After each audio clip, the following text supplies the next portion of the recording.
Namo Buddhaya, and welcome everyone to Fundamentals of Buddha-Dhamma. This is week 11 and session 2, and our topic today is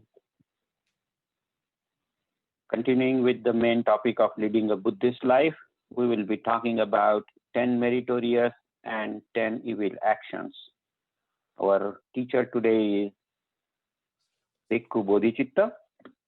And to start the session, I just wanted to request Bhante for a Panchashila Yachana. Bhante, do I have permission to go ahead, Bhante? Yes, Upasaka, you can take this Rana in Panchashila. Okasavandami Bhante, Dwaratayena Maya Katang, Sabba Paradham Kamatume Bhante, Dutiyam Piyokasavandami Bhante, Dwaratayena Maya Katang, Sabba Paradham Kamatume Bhante, Yam Piyokasavandami Bhante, Dwaratayena Maya Katang, Sabba Paradham Kamatume Bhante, Okasa Aham Bhante, Saranena Saha Panchasilang Dhammam Yachami, Anugraha Katva Silang Dethame Bhante, Dutiyam Piyokasahang Bhante, Saranena Saha Panchasilang Dhammam Yachami, Anugraha Katva Silang Dethame Bhante, Satyam Piyokasahang Bhante, Saranena Saha Panchasilang Dhammam Yachami, Anugraha Katva Silang Dethame Bhante. Yamahang Vadamitang Vadetha. Bhante. Namo tassa bhagavato varahato samma sambuddhassa. Namo tassa bhagavato arahato samma sambuddhassa. Namo tassa bhagavato arahato samma sambuddhassa. Namo tassa bhagavato arahato samma sambuddhassa. Buddhang saranang gacchami. Buddhang saranang gacchami. Dhammang saranang gacchami. Dhammang saranang gacchami. Sanghang saranang gacchami. Sanghang saranang gacchami. Dutiyampi buddhang saranang gacchami. Dutiyampi buddhang saranang gacchami. Dutiyampi dhammang saranang gacchami. Dutiyampi dhammang saranang gacchami. Dutiyampi sanghang saranang gacchami. Dutiyampi sanghang saranang gacchami. Tatiyampi buddhang saranang gacchami. Tatiyampi buddhang saranang gacchami. Tatiyampi dhammang saranang gacchami. Tatiyampi dhammang saranang gacchami. Tatiyampi sanghang saranang gacchami. Tatiyampi sanghang saranang gacchami. Tisaranaгаmanang paripunnang. Bhante. Panatipata veramani sikkhapadang samadhiyami. Panatipata veramani sikkhapadang samadhiyami. Adinnadana Veramani Sikkhapadang Samadhiyami. Adinnadana Veramani Sikkhapadang Samadhiyami. Kami Sumichachara Veramani Sikkhapadang Samadhiyami. Kame Sumichhachara Veramani Sikkhapadang Samadhiyami. Musawada Veramani Sikkhapadang Samadhiyami. Musavada Veramani Sikkhapadang Samadhiyami. Surameraya Majjapama Dattana Veramani Sikkhapadang Samadhiyami. Surameraya Majjapamadatthana Veramani Sikkhapadang Samadhiyami. Sadhu sadhu sadhu tisaranena saddhing panchasilang dhammang sadhukang surakkitang katva apamadena sampadetha. Bhante. Sadhu sadhu. Now you have undertaken the sila. Now let us do puja, parita chanting for the good health, for the happiness, for the welfare of all those who have attended the program here, for all your family members and for all beings. Let us do the puja. So all of you fold your hands, starting with 3 times Namo Tassa. We will start you. Just contemplate and focus on the Pali words. Namo tassa bhagavato arahato samma sambuddhassa. Namo tassa bhagavato arahato samma sambuddhassa. Namo tassa bhagavato samma sambuddhassa. Arahang samma sambuddho bhagavan Buddhang Bhagavanta Abhivademi. Swakhato Bhagavata Dhammo Dhammang Namasami. Supatipanno Bhagavato Sāvaka Sangho Sanghang Namami. Iti biso bhagava arahang samma sambuddho vichacharana sampanno sugato lokavidu anuttaro purisa dhammasarathi satta deva manusanang buddho bhagavati namo Ma sambuddhassa swakhato bhagavata dhammo sanditiko akaliko eipasiko upanayiko pacatang veditabo vinyuhiti namo tassa niyanika sadammassa Supatipanno bhagavato sāvaka sangho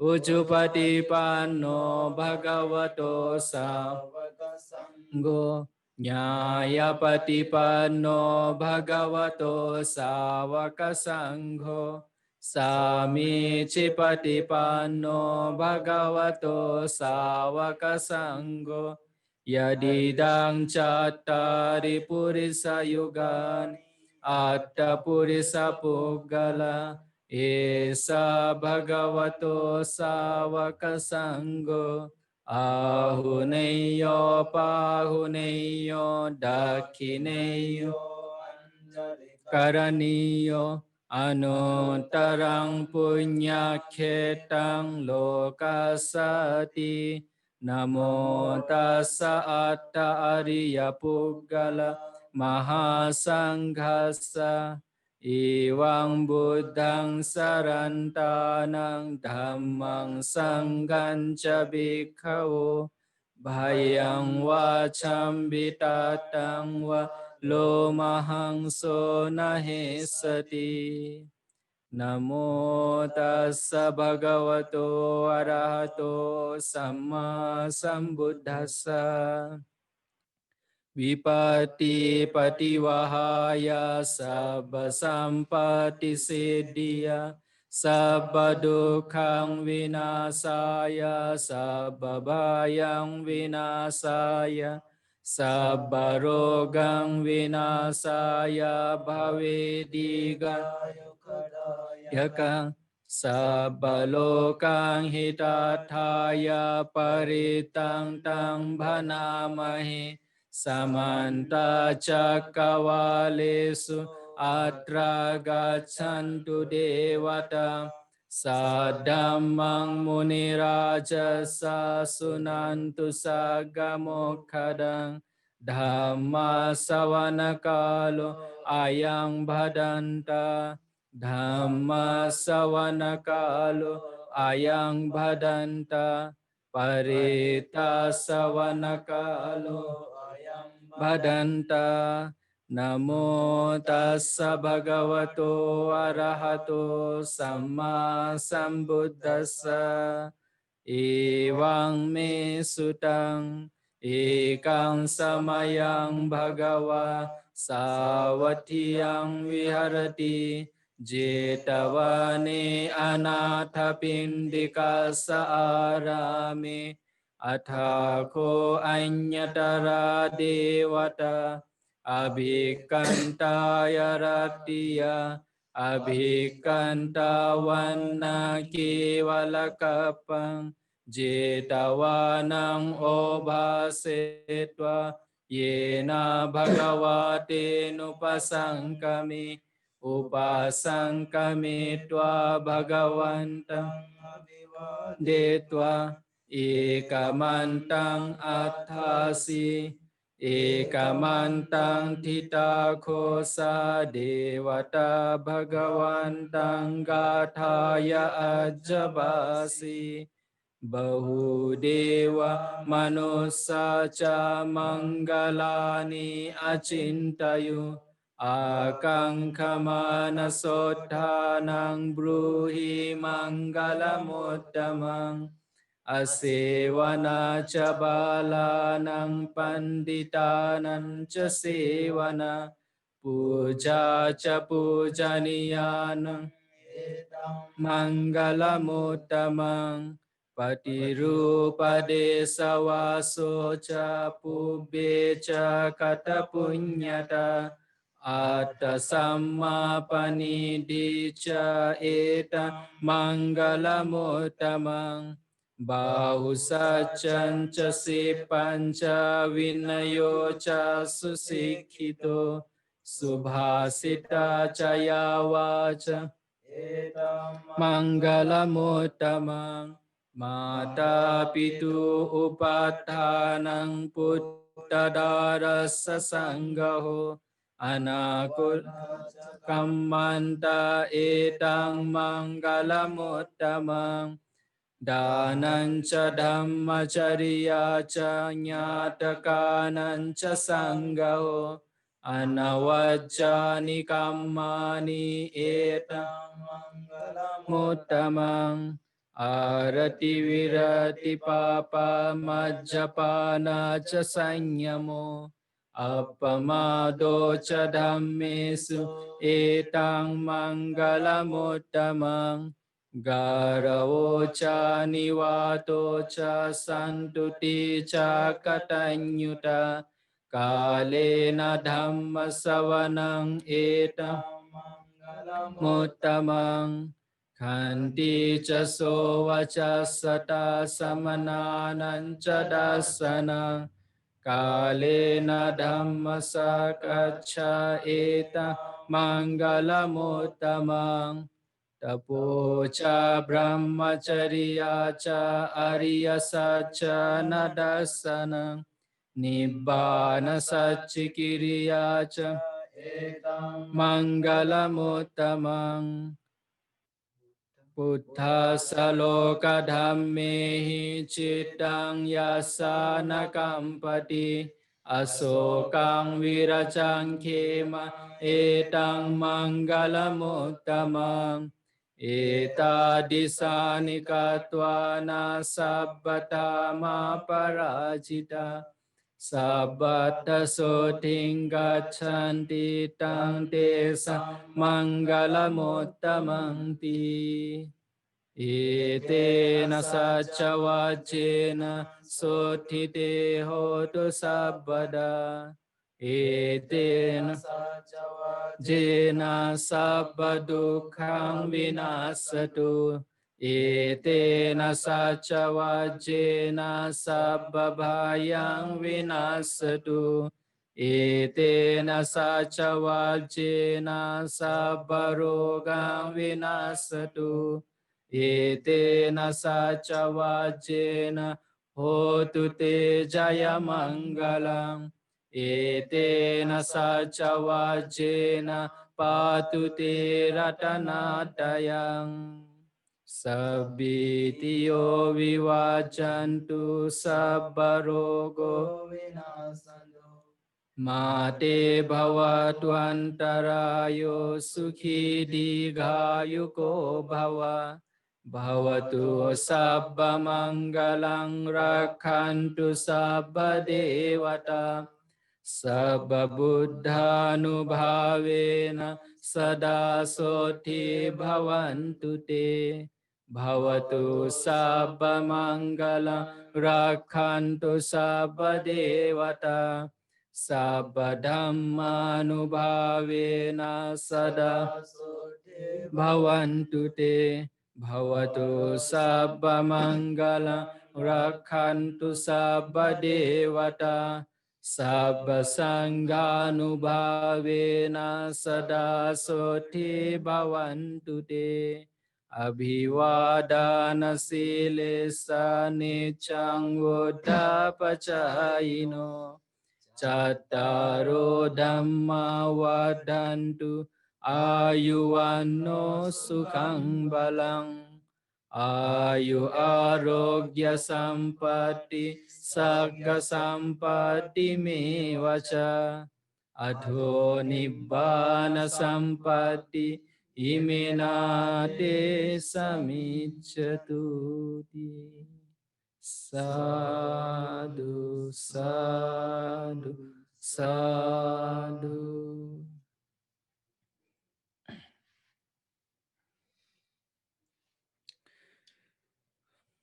Okay, so now with this calm and devout mind, let us now do meditation for 10 minutes.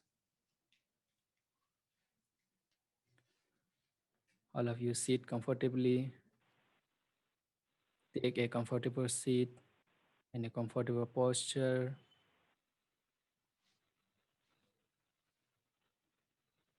Either in your cushion, in your chair, on your bed, or on the floor, wherever you're sitting.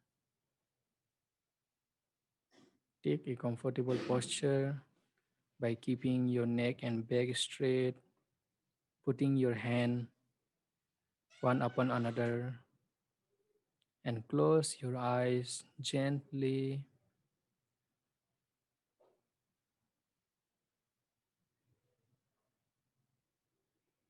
And start focusing your mind on your incoming and outgoing breath.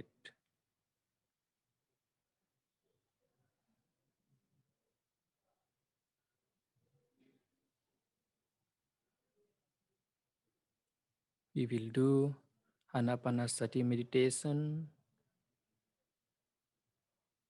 that is calming your mind through watching your incoming and outgoing breath.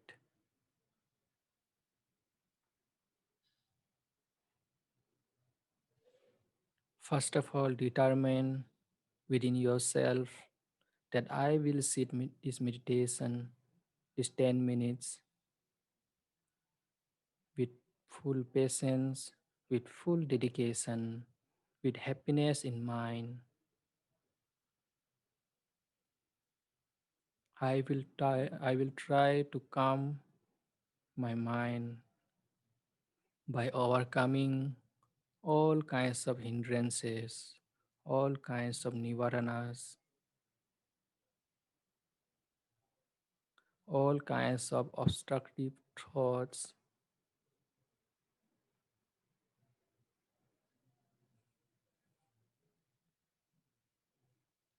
just for few minutes.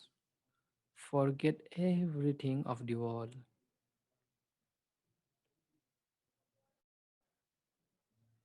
Forget the world, forget your family, forget your job, forget your thought, forget your past, forget your future, even forget yourself, who you are. Just it is your breath. Just be with your breath for this few minutes.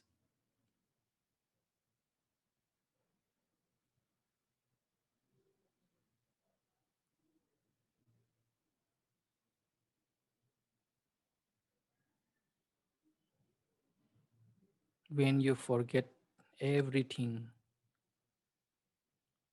you also lose all the worries about those things, all the worries of future and past, all the worries of family, jobs, and yourself. Just only it is your incoming and outgoing breath.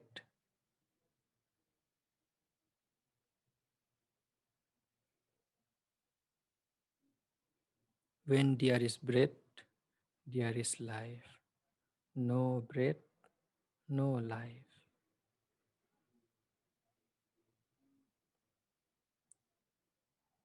It is because of this incoming and outgoing breath only I am able to survive.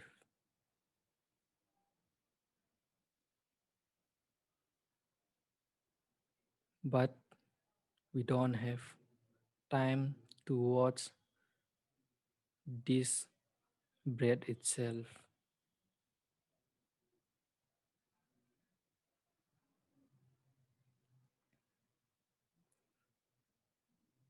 When you start focusing your breath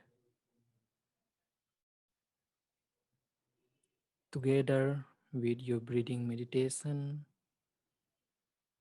what you achieve, what is the purpose of this meditation is that your hindrances, your worries, your mental problems, everything are overcome.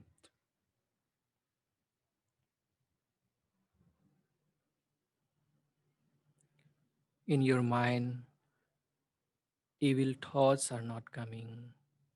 You are not letting the evil thoughts coming in. That is a great practice. That is a great punya.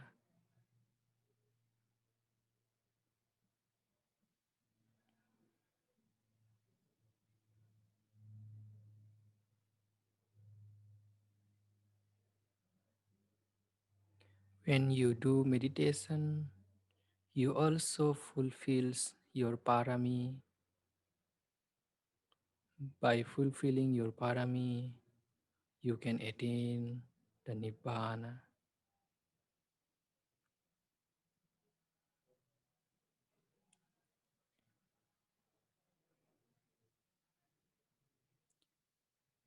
Just let go of everything.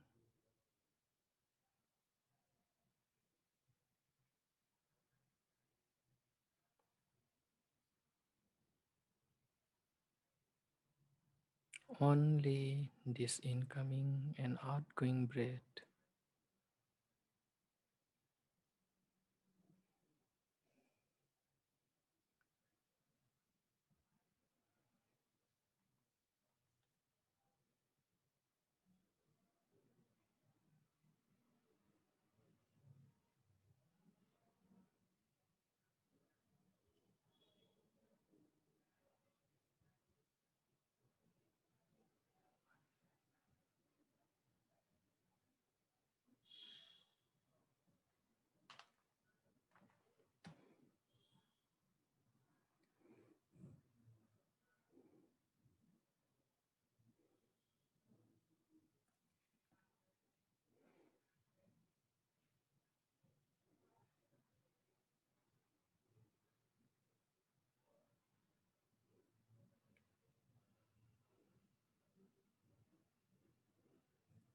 Enjoy the calmness of the environment here.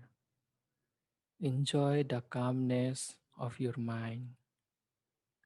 Enjoy the calmness of letting go of your worries.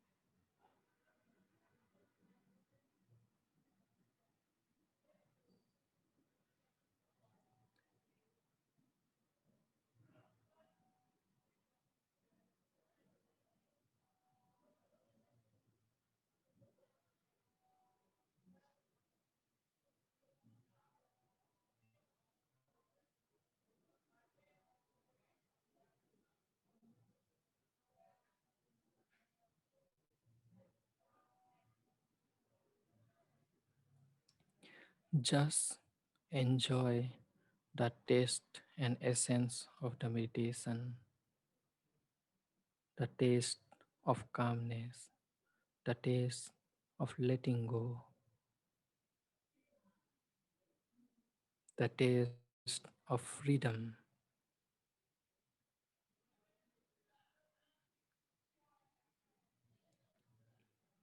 Lord Buddha says, Dhamma piti sukhang seti. Those who drink the essence of Dhamma, those who enjoy the essence of Dhamma, he is the one who lives happily.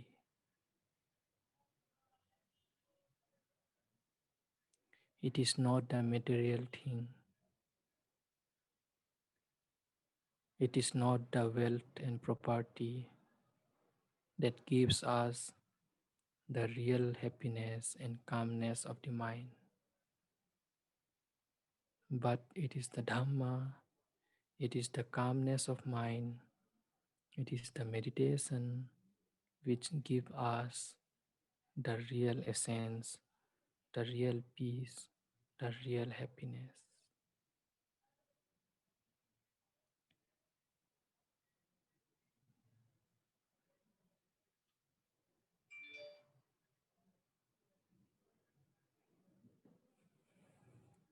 Bhavatu sabba mangalang rakhantu sabba devata sabba buddhanubhavena sabba dhammanubhavena sabba sanghanubhavena sada sothi bhavantu te.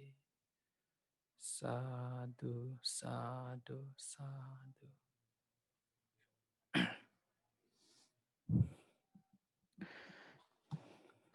So now, once again, it is the time for Dhamma discussion. Dhamma savana kalo ayang badanta. Coming together and discussing about the Dhamma is a great blessing in life. So let us start discussing the Dhamma. The subject of the discourse today, the subject of the Dhamma today is on 10 wholesome and unwholesome actions. In Pali, it is kusala and akusala kamapatha. So in this kusala and akusala kamapatha, we have covered many points yesterday also in our last class, in our last session, when we learned about, discussed about the Panchasila and Attasila. So I hope many of you understood, and it will be easier for you understand further the Dasa Kusala and Akusala Kamapatha. And also, I think in some previous other teachers, also in previous courses, also you may have learned somewhere or other this Kusala and Akusala Kamapatha. So first, starting, let us know what are the 10 wholesome and unwholesome action. Jasa kusala and akusala kamapatha. First, why it is called as kusala and akusala kamapatha? Because these are the actions, these are the things that makes the karma.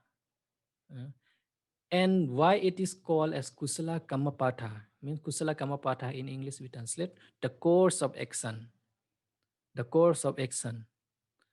So we will know what are these course of action, and what role it has in our life, in the law of karma, the karma niyama, mm, the karma niyama, in the law of karma, what kind of role it has. So both this kusala and akusala kamapatha, both wholesome and unwholesome, has its own role. So we will discuss the what are the roles between them.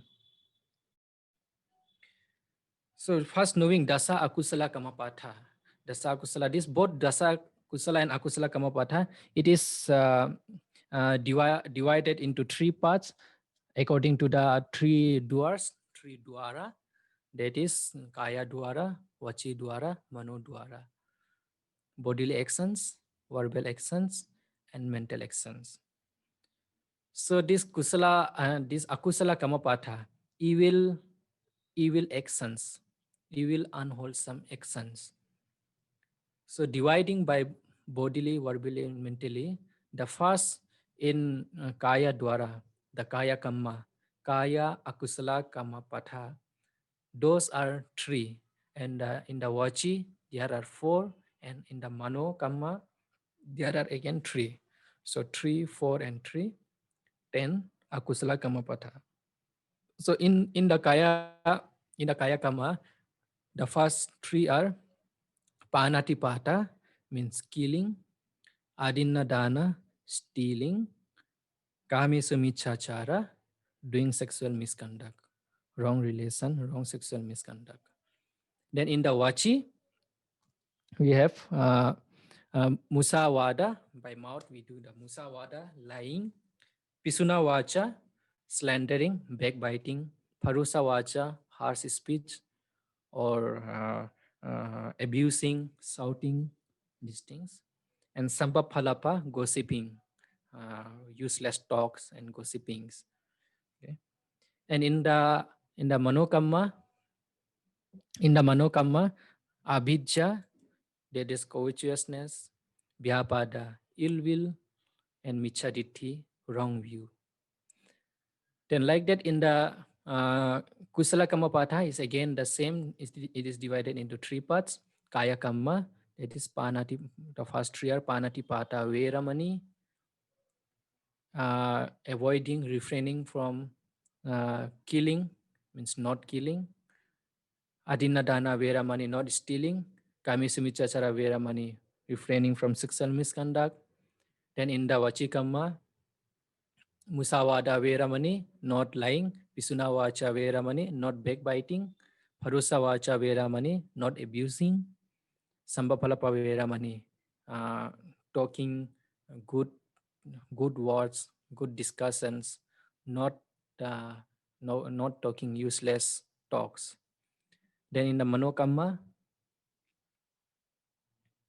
anabhijja, that is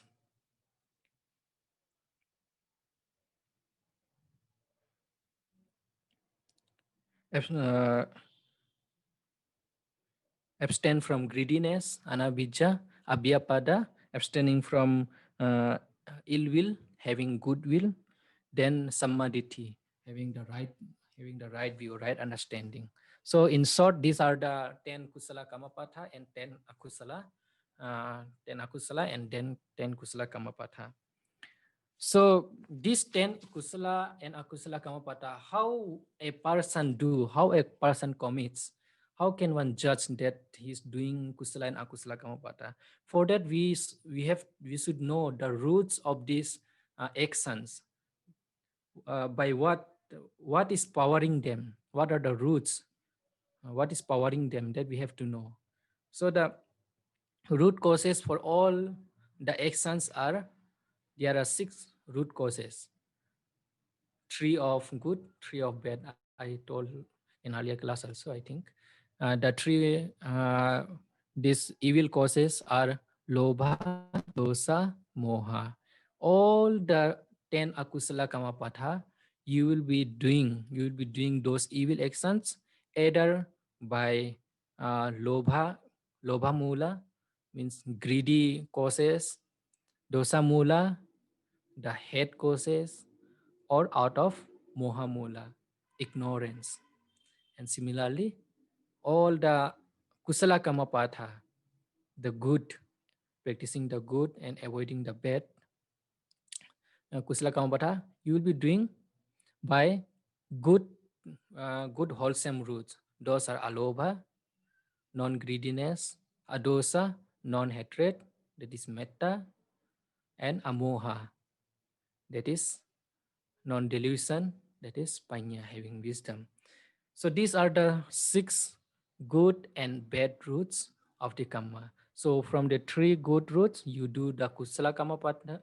Kusala kamapatha. From the 3 bad roots, you do the akusala kamapatha.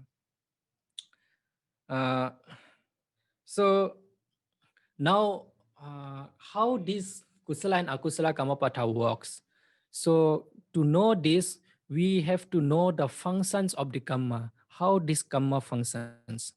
In the Abhidhamma Tasangha, Takatha, it has been explained very clearly about the Chatuchakra karma, how the function of the karma happens.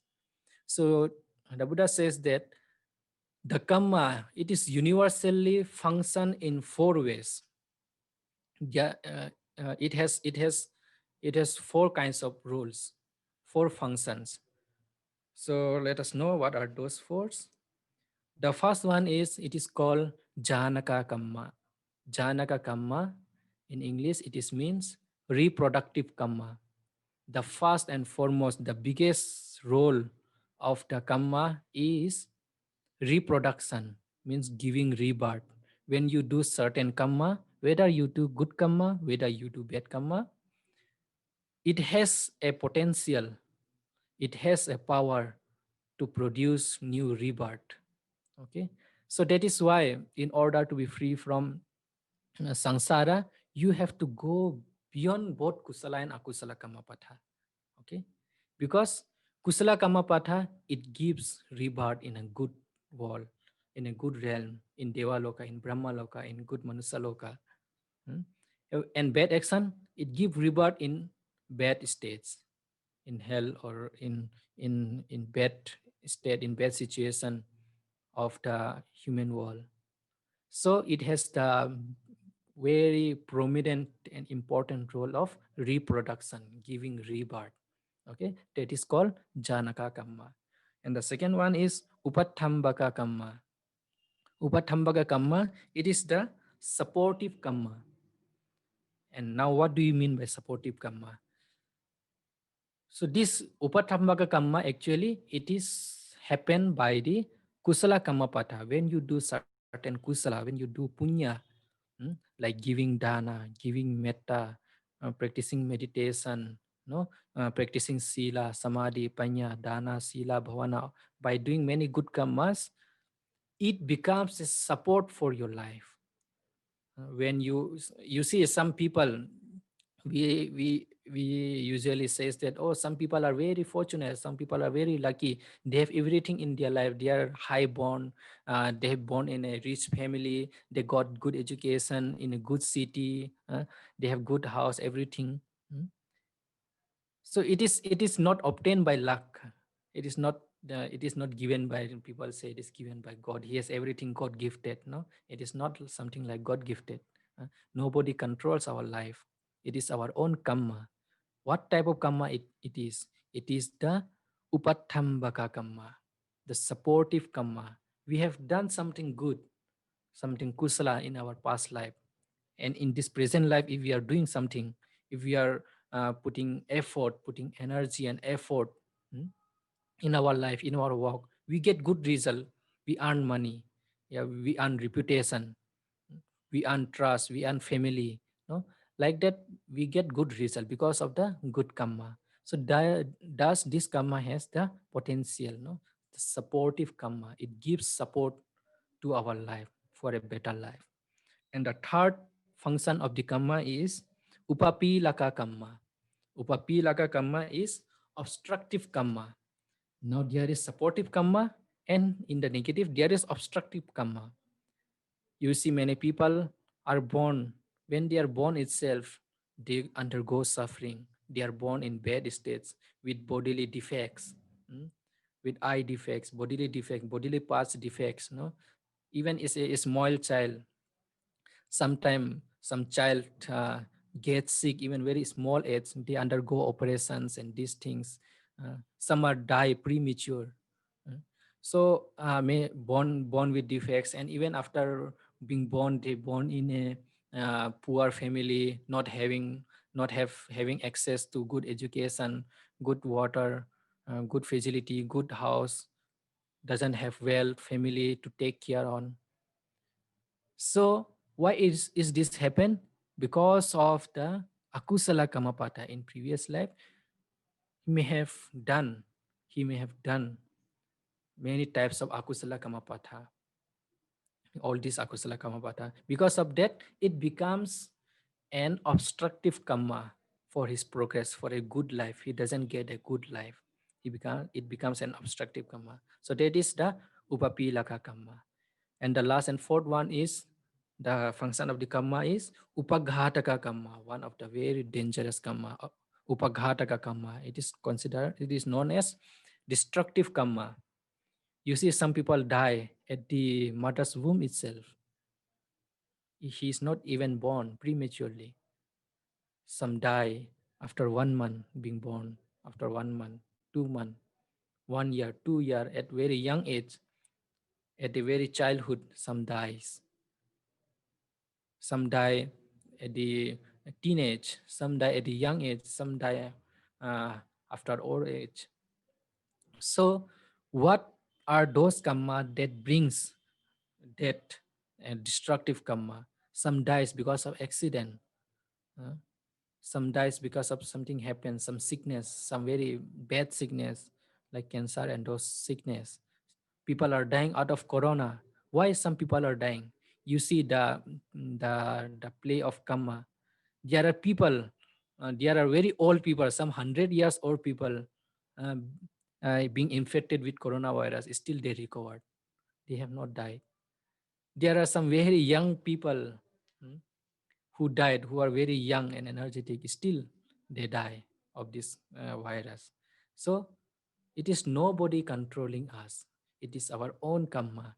And what is this karma that is killing them, that is destructing them, is the upaghataka karma. Maybe because in their previous life, they may have done such actions like killing and harming others. Mhm. Killing others, harming others. No? So you see many people kill, murders, and hurt and harm others. So they have lived in some or other life. They may have lived such kind of life by killing others, killing animals. No, like that they may have lived. So because of that, they are suffering this upaghataka karma. They dies. So these are the four functions of the karma. So you see, as some other religion, that thinking that somebody controls our life, some external power, some God and some Brahma, even the devas, even the Brahmas, even the gods and Brahmas, they are also under the law of karma. Mm. The law of karma is the universal. It is it is not something like predestined, or it is not something like fixed. It is by own doing, that is reacting to ourselves only. Whatever we do, according to that we get the reaction. So that is the law of the karma. The Buddha says there are four kinds of laws in the world that the world walks, no? Karma niyama, the law of karma, nobody can escape. Bija niyama, the law of seeds. Whatever seeds you put, that tree will come. No, that is bija niyama. It is not like that you put mango seed apple will come. No, if you put mango, mango will come. So that is bija niyama. No, bija niyama, kamma niyama, bija niyama, and chitta niyama, mind, the law of the mind. Like out of lobha, you do the akusala kamma. Out of alobha, out of good mind, you do the dana sila bhavana. So there is the law of chitta also. Okay. So and another one is chitta niyama, dhamma niyama, the law of the dhamma.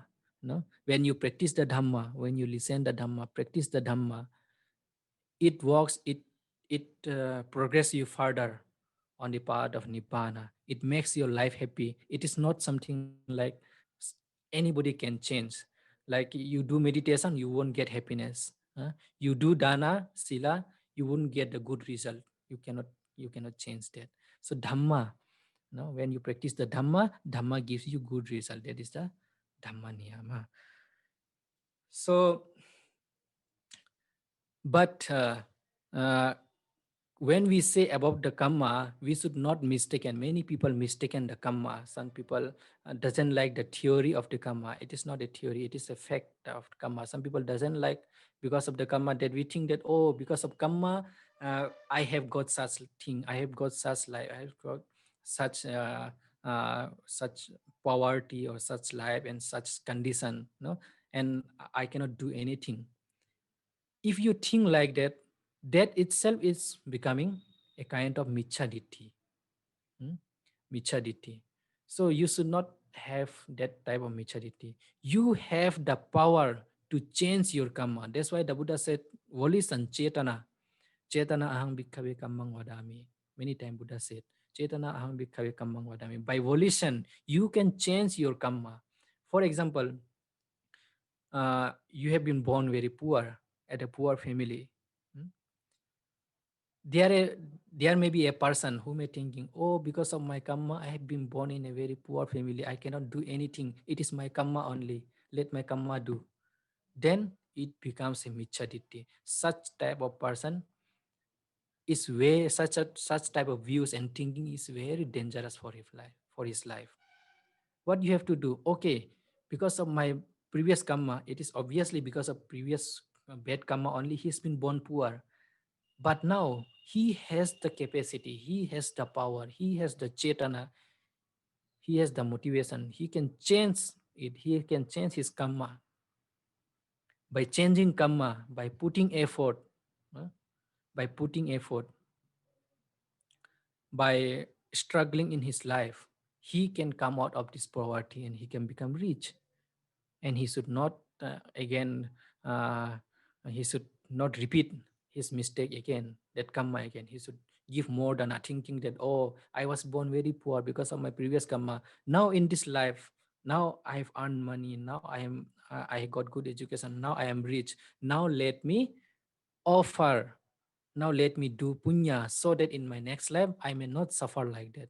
So that is the progress, that is the spiritual progress. That is what the Buddha teaches. Many people, they misinterpret this karma, no, that because of karma it happens only and I cannot change. It is not like that. You have the full power, you can change. The Buddha says that a person, a mind, a mind of a person has such a great power that if he wishes, if he likes, if he desire, he can even becomes a Buddha, the supreme Buddha, the greatest and most perfect being in the world. So what to talk of other worldly gain, of other worldly things? He can achieve anything. Mm. Anything can be achieved with the power, but one must have the will. Chanda in Pali we call chanda. You must have the will to do. You have the motivation. You should have the will and motivation to do something. So kamma, these are all the role of kamma. So in the Buddha, in the Dasadhamma Sutta also, the Buddha has explained very clearly that kamma sakomhi, kamma dayado, kamma yoni, kamma bandhu, kamma pati sarano, kamma sakomhi. We are the owner of our own kamma, of our own action. Nobody controls our action. There are many religions and many people, they says that, oh, whatever I have done, it is the will of the God, will of the something, somebody external power, or I have not done it. It is the will of the God or external power that make me do this, make me kill him. No, like that. Some people may say. But the Buddha said that Kamma Sakomhi, you are the owner of your own action. Okay, Kamma Dayada, you are the inheritor of your own action. You inherit your action. Okay, even after you die also, in the next birth also, you inherit, you take your own action. Nobody is going to suffer for you. You do bad, you suffer. You do good, you enjoy good life. No? That is the law and rule of Kamma. Kamma Dayada. Kamma Yoni. Kamma is my destiny. Whatever destiny I will have. If I do good action, I will have good destiny, good rebirth, and good life, good health. No, ayuwano sukhang balang, good look, good happiness, good life, long life, like this, no, longevity, and all these things comes because of the good karma. So a person must understand this. Karma, karma yoni, karma is my destiny. Wherever I born, it is because of my karma. Nobody can predestine us. Nobody can fix us that such person, such type of person is going to born there only, like that. No, nobody can be fixed. It is the karma according to your own karma only. So one must contemplate that karma yoni. Karma is my destiny. Karma bandhu. Karma is my only kinsman and friend. The real friend, the real family, the real kinsman of mine is my own karma. My own karma is there to support me. Okay. So that is the another contemplation. Kamma bandhu. Bandhu in Pali, it is means friend, no? Kinsman, the supporter. For example, whenever you are in need, whenever you are in suffering, when you are in your sickness, whenever you are alone and helpless, who comes to you? Your family members, your parents. But the most real, the true kinsman, the real true friend of yours is your own karma. Hmm? There are some problems, some sickness, even your family members, even doctors, even the best of the medicine and best of the doctors cannot cure it, but it can be cured with your good karma. No? So that's why you should contemplate on this karma bandhu, karma pati sarana. And here Buddha says, karma is my the supreme refuge, best refuge. Karma is my refuge. It is the karma that helps me. Uh, it is the karma to it helps me to get good rebirth. It is my karma only that gives me good life. It is my karma only that help me to progress further on the path of nibbana. Okay, the Buddha as a supreme refuge, supreme teacher, the Buddha can teach you. Buddha himself said, I can teach you, I can guide you the perfect way. Okay, so Kamapati Sarana. Kama as a refuge. Kama is my refuge. Okay, so there, like that, one must contemplate. Yang kamang karisami, kalyanang wa papakang wa. Yang kamang karisami, whatever kama I do, kalyanang wa papakang wa. Kalyana, whether it is good, beneficial, uh, wa papakang wa, whether it is bad, whether it is good or bad karma, tassa daya da bhavisameti. I shall be the inheritor of that karma. I shall reap that karma. Hmm? It is me only who is going to reap that karma. So like that, a, a disciple of the Buddha must he must contemplate about the karma every day. The Buddha says, no, in the Dhamma Sutta, in the contemplation, abinhang pachavi kitabang, the daily contemplation. One must contemplate like that. Okay, so now telling about the karma, this karma, kusala and akusala karma. Kusala karma gives result, gives good result, and as the function of Janaka karma, one is born in a good world, one is born in the Devaloka, in good human life, in good Brahma life. One is born by kusala karma, And by akusala karma, one born in hell, niraya tirachana peta asura world, in apaya world, or in human bed state. No? Human is the only world, is only the loka which is between the uh, this sugati and dugati. So that's why the human being, they suffer the suffering also, they enjoy the happiness also. They have both the mixture of suffering and happiness.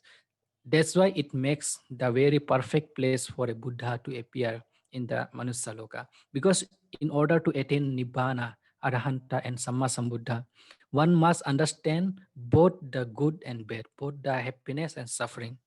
One must understand. In the divine world, uh, uh, what it is that they are only in happy state. Their life is totally happy. They don't even know, they can't even imagine what is the suffering. Mm. They are totally unhappy. So it is not so much possible for them that they easily attain the nibbana, because they are totally uh, in entertainment, in joy and happiness only. And very oppositely, in the hell world, in the apaya world, they are so much in suffering day and night, in fear, in torture, in suffering, in misery, that they are not able to think about the Dhamma. They, it is very difficult and hard for them to overcome from that state. So that's why the human world, it makes a very perfect place for the realization of the Dhamma.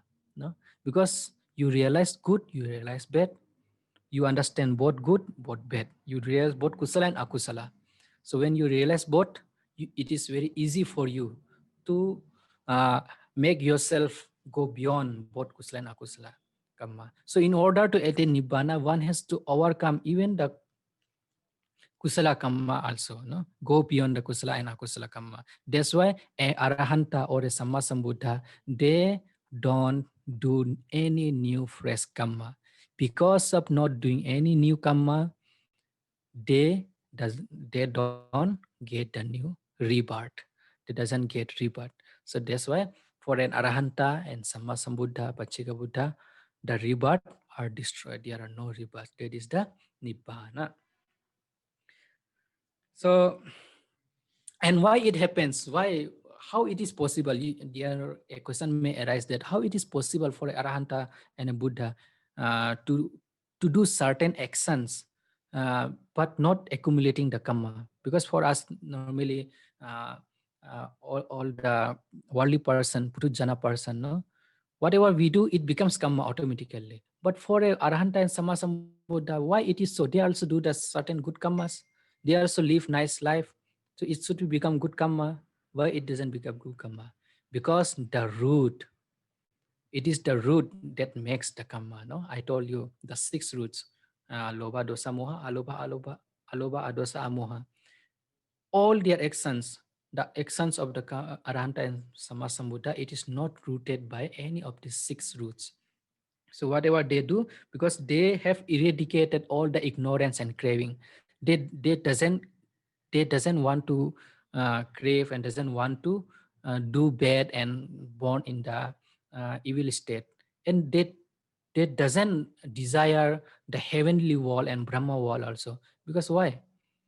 even even a person, even a being born in the divine world or in Brahma world, still they may have um, very good happiness, long lasting happiness. Still it is conditioned. It is, they have to they have to pass away, they have to die. They also age and they also die someday.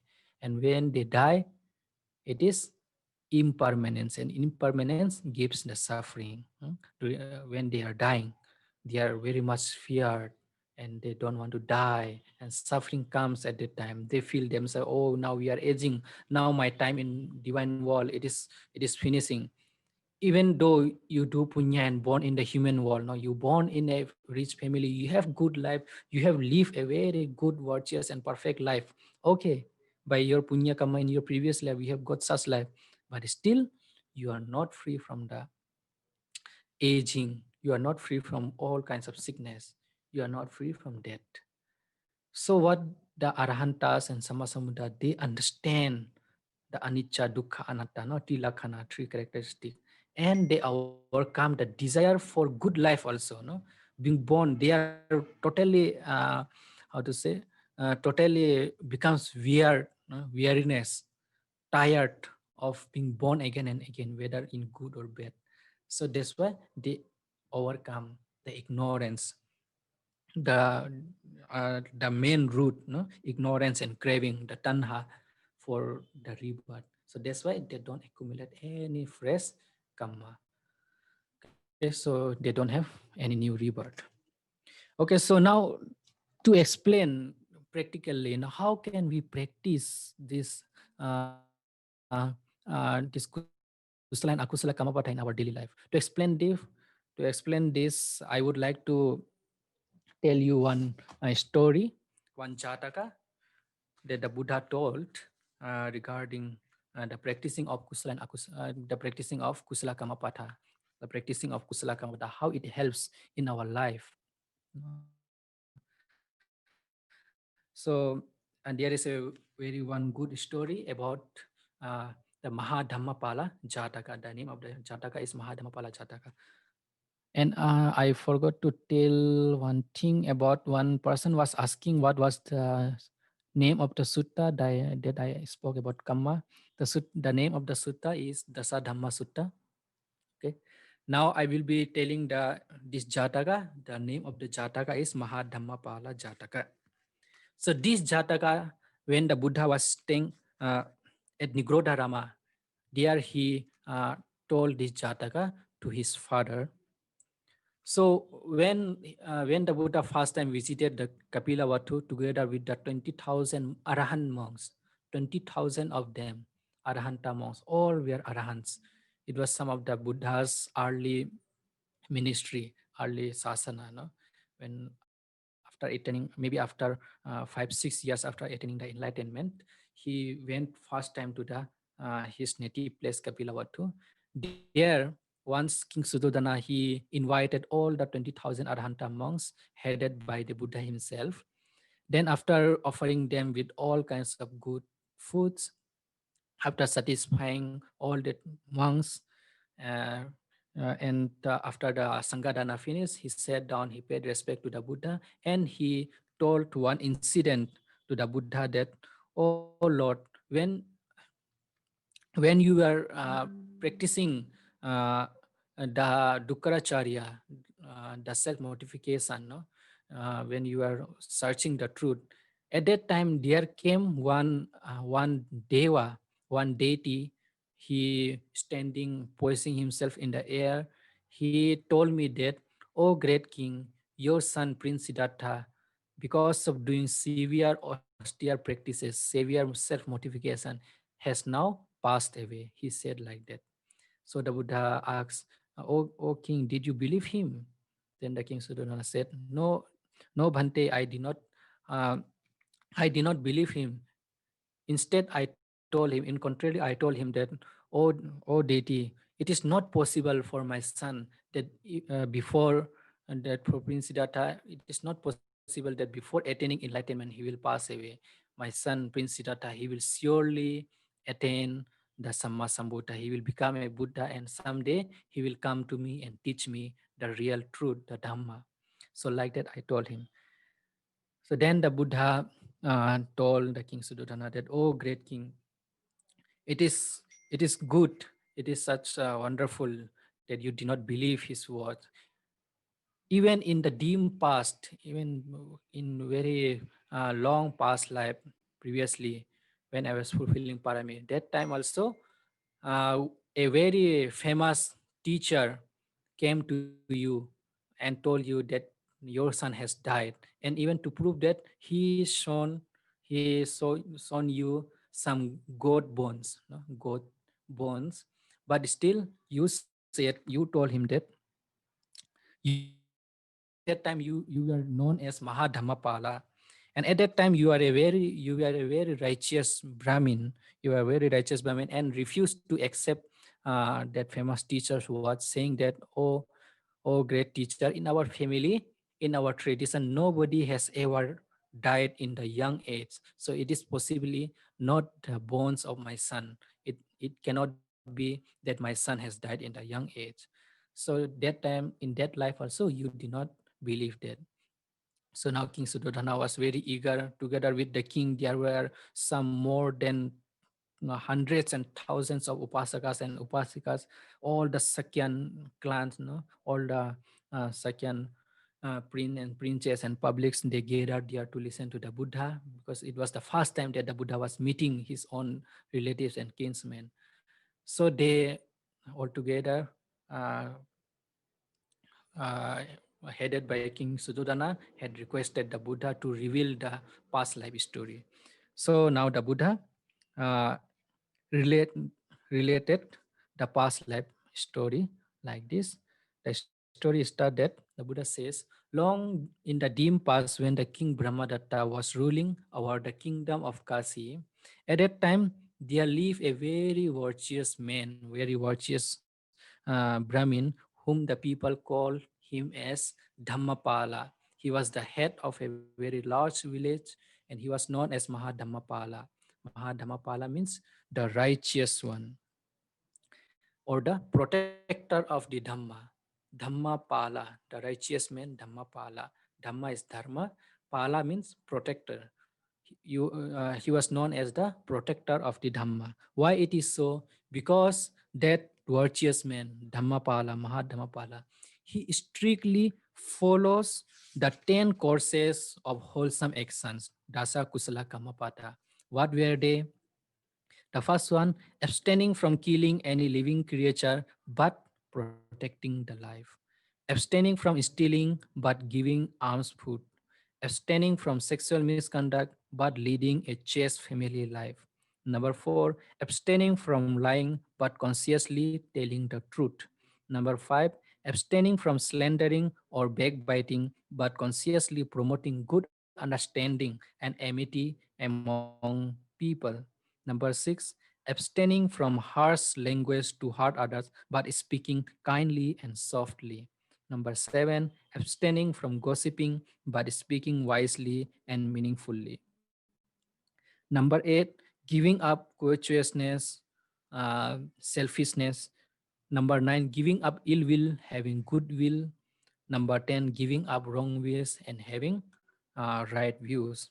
And also in his household, whoever any holy men, travelers, beggars, and mendicants come to his door, nobody goes empty-handed. He provided, he welcomed them, he respect them, he provide them with foods and cares and all whatever things needed. So like that, he practiced these 10 courses of action. Together with that, he observed every new moon day and full moon day, the uposatha days, the Atthasila that I told you yesterday. He practiced the Atthasila.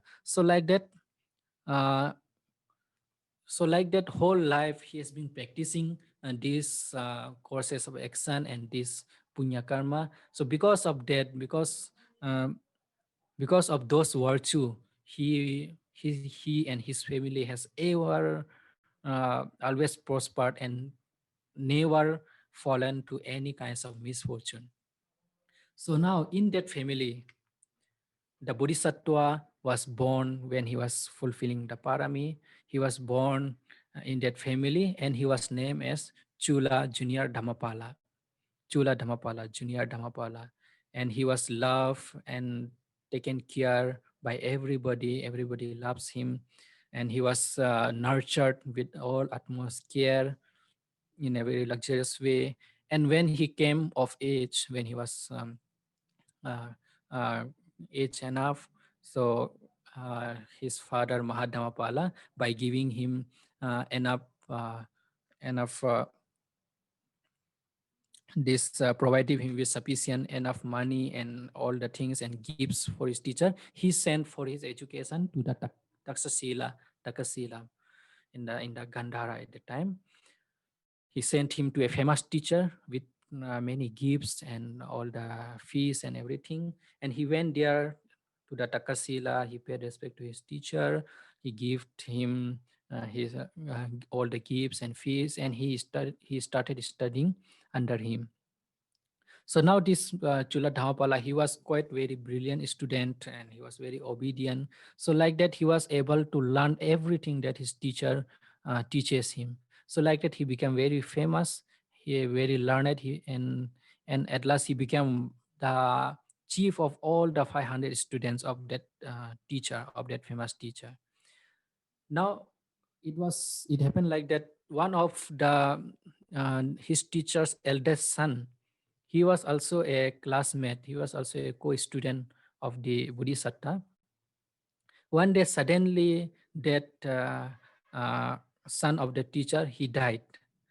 He was also very good student. He was very good friend of Bodhisattva too. He was also very good and obedient and wise. But suddenly, one day, he died.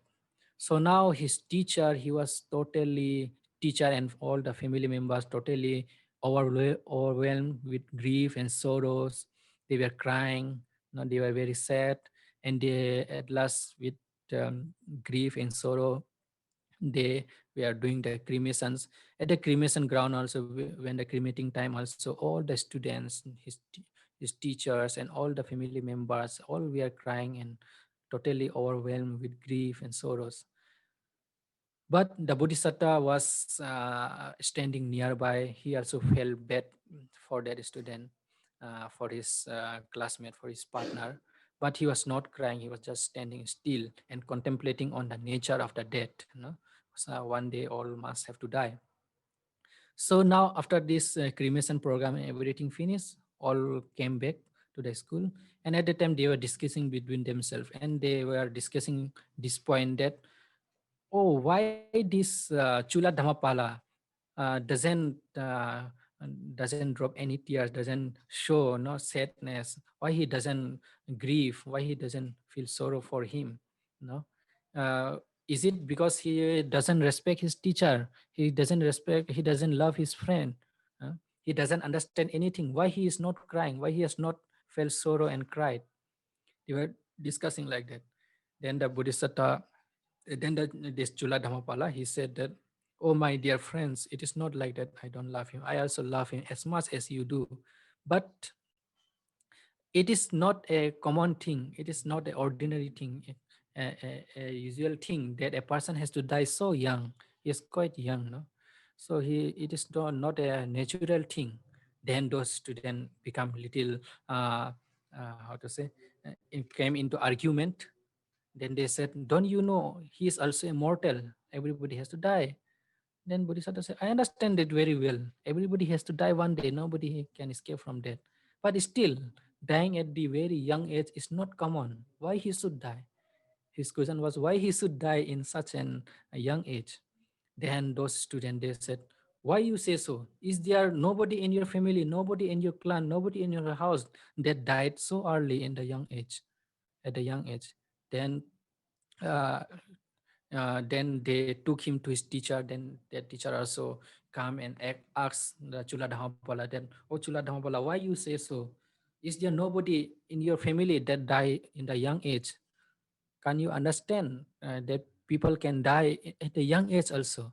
And Chula Dhammapala said, no, why should, I cannot understand properly, why should one die at a very young age prematurely? It is okay if he die, because everybody has to die. It is okay that if he die at the old age, but why he should die so young? Then his teacher said, is there nobody died in your family? No, nobody died in my family at a very young age. Then the teacher was very surprised. How can this be? It is such a wonderful thing that in his family nobody has died so young. So I should visit his family. I should visit his parents and find out what is that secret, what is their tradition, and how they are living their life. Because of that, uh, nobody dies young in his family. So he make Chula Dhammapala in charge of all the 500 disciples to take care of his, and that teacher taking some provision, he set out from Takasila towards the village of Mahadhamapala. Then when he was going to the village of Dhammapala, uh, on the way he took some goat bones just to prove that he died, no. So that famous teacher, he was a very famous great teacher, so he took those bones and uh, slowly uh, going towards the village of Dhammapala. At last, after some few days, he arrived at the village of Dhammapala. So this Maha Dhammapala seeing that teacher, no, Chula Dhammapala's teacher from very far, he sent one of his one of his servant, one of his worker, to go and welcome the teacher. He went and welcomed him by taking his shoes, umbrellas, and all his things, all his baggages and luggages, all his things. So like, and he welcomed him very nicely. And Mahadhamapala, he fulfilled all the duties of the host by washing his feet, and by welcoming him, by giving him water, and by giving him good both hard and soft food and everything, by treating him, by giving him room and places to stay, and by giving him all hospitality, he welcomed him. And then after that, the teacher started the discussion about this, and he said that, oh, oh great man, oh great Dhammapala,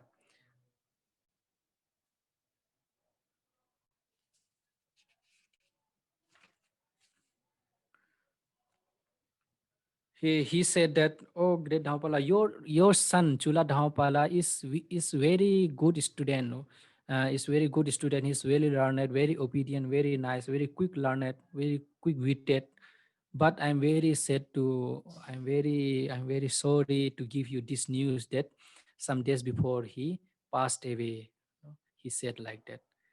Then when that teacher told like this to Mahadhamapala, suddenly, immediately, Mahadhamapala began to clap his hands and started laughing very loudly. Huh?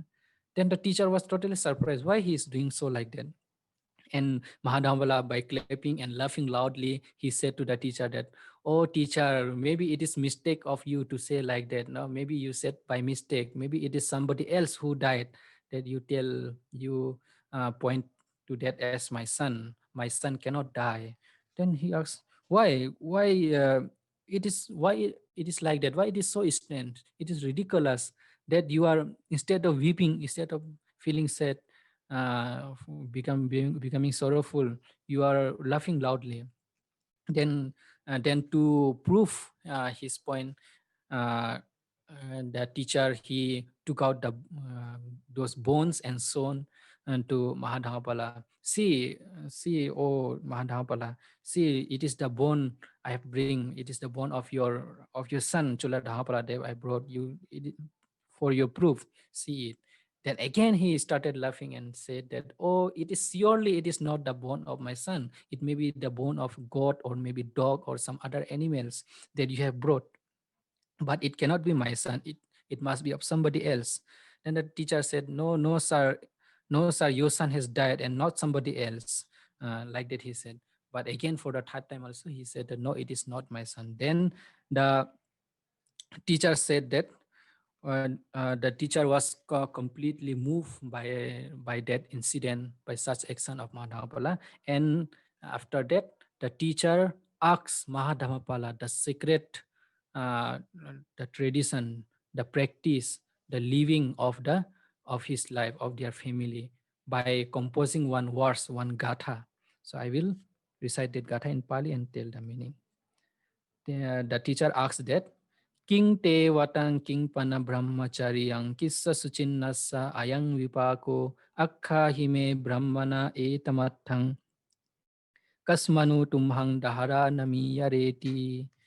In English, it is translated, Sir, please do tell me what is the underlying reason why in your family line no one ever dies young. What is the course of conduct you follow? What good did you perform that no one dies young? Now, in order to explain that his living and his course of action to that teacher, to the famous Taksasila teacher, Mahadhamapala, he also composed some gathas, some verses to tell his living.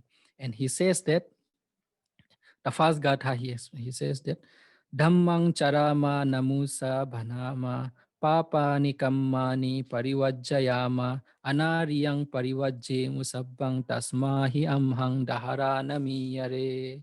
Oh great teacher, we practice Dhamma, spiritual life, and do not tell lies, and abstain from all evil actions, since we avoid all that is ignoble, so no one among us ever dies young. He says that because of giving up, abstaining, not doing all the evils, by practicing good, it is because of that no one ever dies young and no misfortune fall on our family. Okay. And the second verse, he says that Sunoma dhammang asatang satancha nachapi dhammang asatang rochayama hitwa asante na jahame sante tasmahi amhang dahara namiyare. We hear the teachings of both the wise and the unwise, but do not follow the way of the unwise. Having avoided the unwise, we never give up the wise. So no one among us ever dies young. In their family tradition, they listen to both good ones and the bad ones, but they never follow the bad and unwise persons, the foolish person. They never give up the wise. They always stay with the wise. They always be obedient to the wise person, to the holy person. So that's why in our family, no one dies young.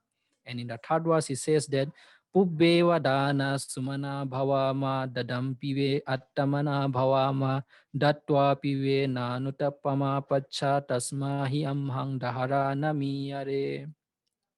Even before giving, we joyously await to give. And while giving, we are inwardly happy too.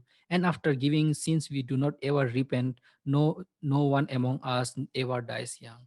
He says that when we offer something to anyone, before giving also we are happy, when giving time also we are happy, and after giving also we are ever happy to offer something, to give to whoever comes in our door, whoever comes in our house. We offer them everything and we are very happy in all the time. So that's why no misfortune and no one among us dies young. In the next verse says that Samane mayang brahmane addhike cha vanibbake yachanake dalidde anne na pane na abhitappayama tasmahi amhang dahara namiyare. To monks, priests, travelers, mendicants, beggars, and to all needy people, we devoutly satisfy them with foods and drinks, so no one among us ever dies young. He says that whoever comes in our door, whether it is priests, mendicants, beggars, and travelers, we satisfy them with all foods and drinks and all shelters, whoever is needed, whatever is needed to them. So that's why by practicing this quality also, no one among us ever dies young. And the next gatha, Mayancha bhariyang natikkamama amhe cha bhariya natikkamanti anyatara tahi brahmacharyang charama tasmahi amhang dahara namiyare. We are faithful to our wives, and our wives are also faithful to us. Apart from them, since we practice chastity towards others, so no one among us dies young. So you see, he is going through this kusala kamapatha only.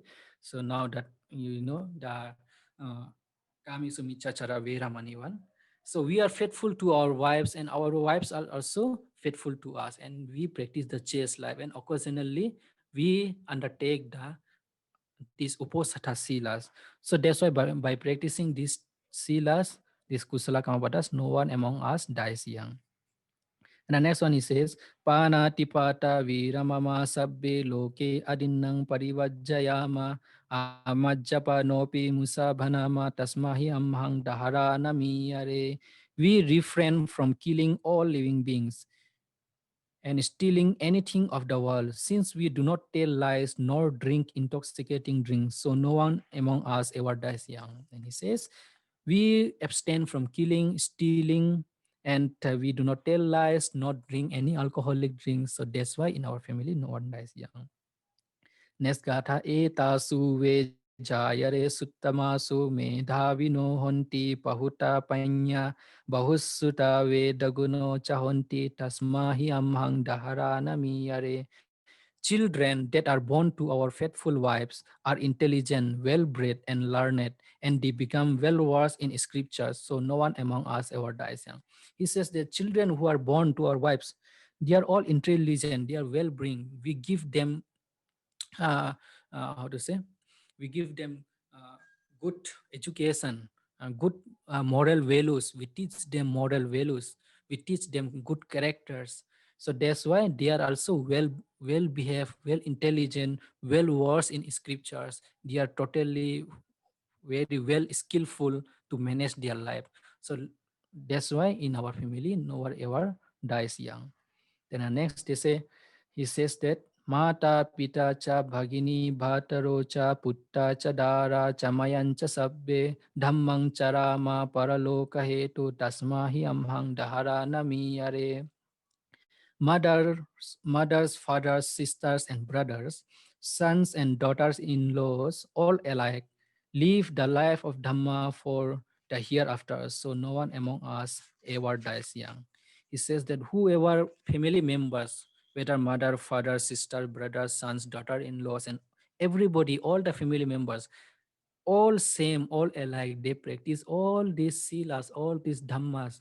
They all together practice meditation, practice uposatas, practice the atta sila, pancha sila. So that's why practicing together, all of us are equal and same in terms of virtuous life. So that's why in our family, no one dies young. Next gatha.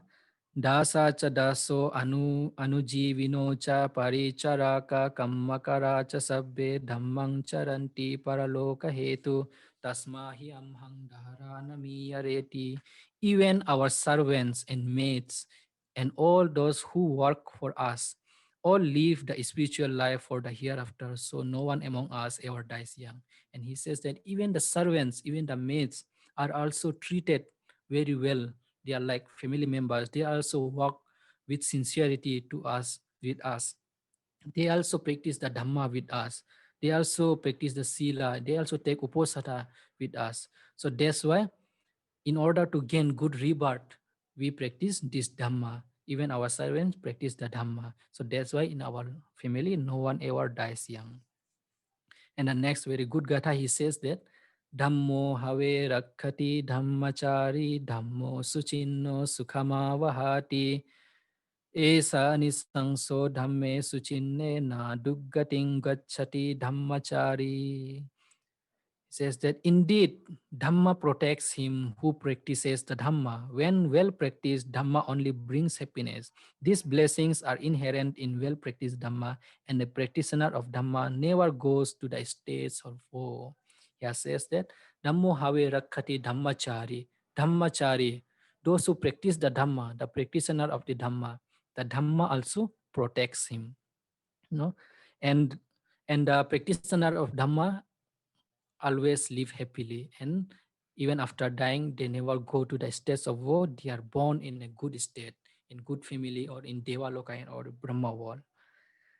And the next one and the last one gatha is Dhammo have rakkati dhammacharing chattang mahattang vyavassakale dhamme na gutto mama dhammapalo anyassa attini sukhi kumaroti.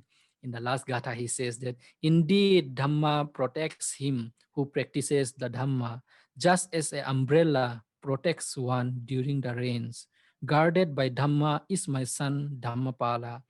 These are the bones these are the others born, not of my beloved junior Chula Dhammapala. He says that just like umbrella, it protects people from waiting, no, from rains. So like that, Dhamma also protects those who protect the Dhamma. So like that is my son. He is the protector of the Dhamma, and the Dhamma also protects him. That's why my Dhammapala cannot die, and it is not the bone of my Chula Dhammapala. It may be the bone of some other.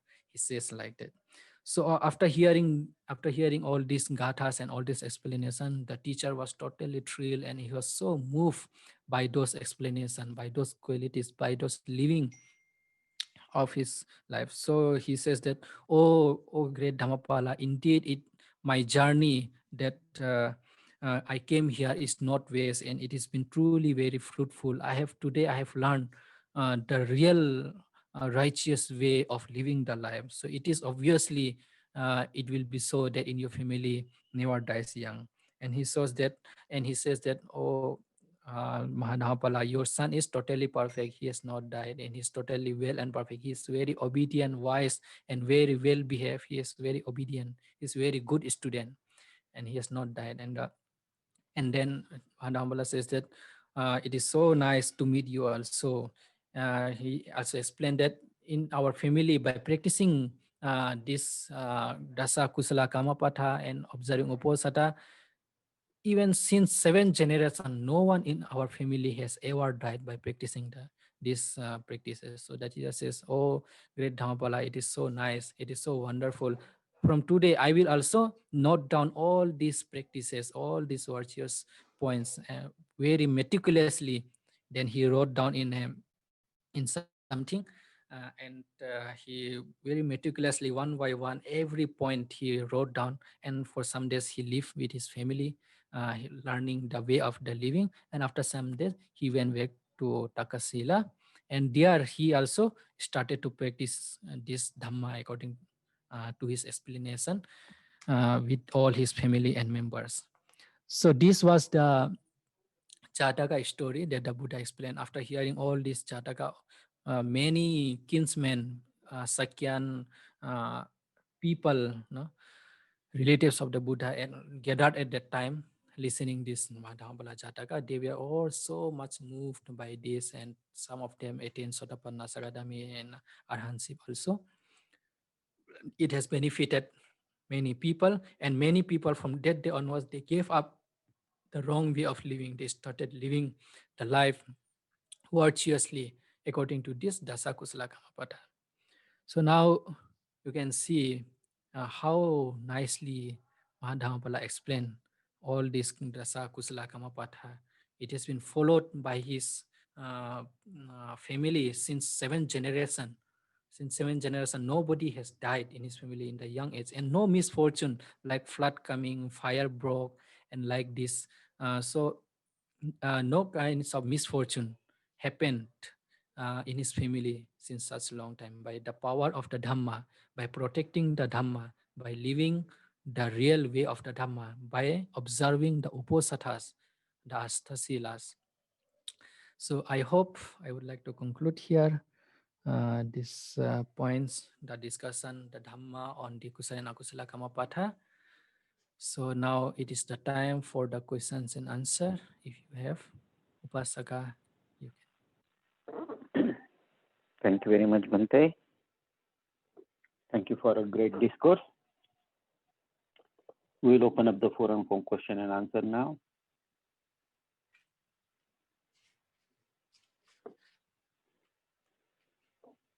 Bhante, one question came up with respect to Akusala Kamma. Bhante, what are the 10 Akusala Kamma? Can you just briefly go ahead on with that? The one being Garuka, or the weighty ones first. Can we do that, Bhante? The Akusala Kamapatha, right? Yes, Bhante, yeah. Yeah, as explained, the Akusala, the 10 Akusala Kamapatha at the beginning only, I have explained that. Akusala Kamapatha, it is divided into 3 parts. The first is Kaya Kamma. Akusala Kaya Kamma is killing a living being, stealing, doing sexual misconduct, 1, 2, 3, no? Killing 1, stealing 2, sexual misconduct 3. And Kaya in the Kaya Vachikamma, speaking lies, Pisuna Vacha, that is backbiting, telling and making others fighting, backbiting, like this. And Parusa Vacha, that is abusing, speaking harsh words. No? Then Sambaphalapa is the gossiping. I I have not mentioned because of the lack of time. The about the Samba Palapa, no? The Buddha explained that there are some 32 kinds of Samba Palapa, gossiping, which one must should avoid. Like the gossiping, it says that in Pali, Raja Katha, Chora Katha, Macha Macha Katha, Sena Katha, Bhaya Katha, what are the things that people discuss that should not be just useless talk, no? Like the talk about kings, about robbers, about minister, about armies, about wars, about eatables, about drinks, about clothes, about flowers, saints, relations, villages, towns, and heroes, and intoxicating drink, and cities, and this thing, no? So there are some 32 kinds of talks that one must avoid. Means one should talk more about the Dhamma, about the practice of the Dhamma, about improving our life. So no, so like that one must practice, and one must not engage in gossiping. Like you can see in the modern world, all the TV channels and medias and this thing, they are totally engaged in gossiping and telling about this, telling about that, that point, totally fake and useless and baseless. So like that, it it creates a kind of havoc among the people, no? So in Kusala Kamapata says that you must avoid that. And then the akusala manokamma, that is abhijja, covetousness. Avijja covetousness is having a kind of greed, desire for others' property, for acquiring property, like this, no? Having greed, very intense greed, no? Abhijja. Vyapada, ill will, having bad will toward others. A kind of, maybe you can say, jealousy, bad will to taking revenge, like that, no? So that is bad will, wrong view, vyapada. Then michaditi, having the wrong view about the kamma and kamma vipaga, wrong view about the Buddha Dhamma Sangha, wrong view about the existing of kamma and punarjanma, no? Like this. So those wrong view must avoid. So these are the 10 akusala kamapatha. And just exactly opposite to that is the kusala kamapatha. Yes. Thank you very much, Bhante. Bhante, we have talked about how the good life from the Jataka was helpful for the sons in the family members.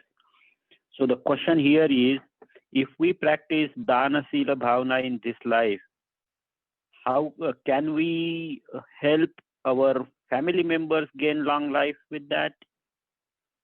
Will that help to our family members to gain long life?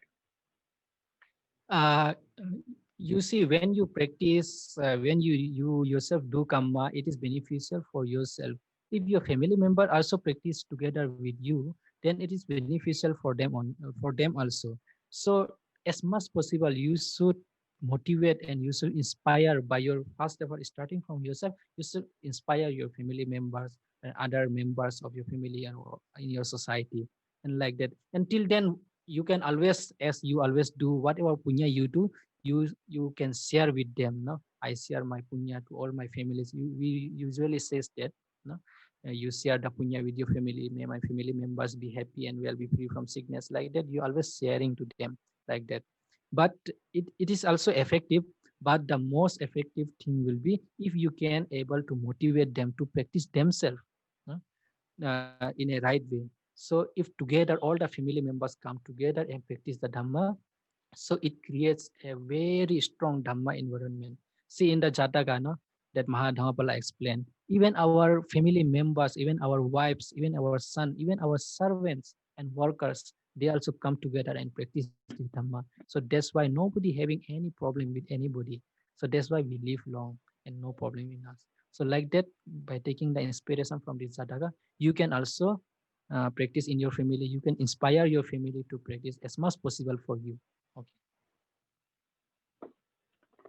Okay, thank you, Bhante. Bhante, the next question is related to Uposatha days. Can the lay people start practicing Atta Sila by themselves, like taking Atta Sila and start practicing, or do they need to be administered by Bhante? You see, now the Buddha Sasana is still existing, so you still get monks. It is considered as a very good time, no, very good kala, very good time that you can find monks all over the world. Still you can find monks. So if it is possible, uh, mostly you should go to the monks and ask for astasila from the monks, take from the monks, because then you are more determined for the practice. But if a situation is like this, that in your city or wherever you are living, wherever you are staying, if there are no monks, then you can take yourself. But what you have to do is you should take bath, you should clean yourself. If possible, you should wear the white cloth, no? And you should make determination, and you should go in front of you should put one Buddha statue, you chant some parita or sutta, you sit in front of the Buddha, meditate for 5-10 minutes, and then you can take the astasila by yourself also. And if the situation is like this also, that you can't even find a Buddha statue also, then also you take bath and you make yourself clean, and by some few minute meditation, you can determine within yourself of undertaking the astasila, thinking and remembering about the Buddha, Dhamma, and the Sangha, the order of monks, the Buddha, Dhamma, the Sangha. Like that, you can undertake silas. Thank you, Bhante. Bhante, the next question is how to speed up the good actions, the 10 good kammas, so that we will achieve the results sooner or early. You speed up your determination, you speed up your energy, you speed up your practice, then you can speed up the result also. It is that much simple. Means more practice, more meditation, more dana, sila, bhavana, and more quick is the result. Thank you, Bhante. Bhante, the next question is what are the kamma that leads to rebirth in human world? What kind of kamma? All these 10 kusala and akusala kamapatha, it is called as kusala and akusala kamapatha. It is because of only because of that. This all kusala, akusala, kamapata, all this all together it will be 20. You know? All this kamma has the potential to produce the new rebirth, the janaka kamma. No, I told you the first function of the kamma, janaka kamma. All of this kamma has the potential to give rebirth.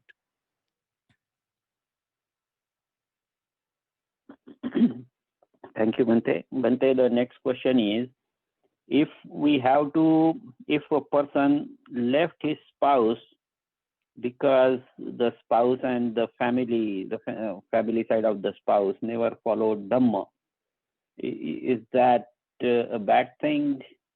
Can you comment on this situation, Bhante?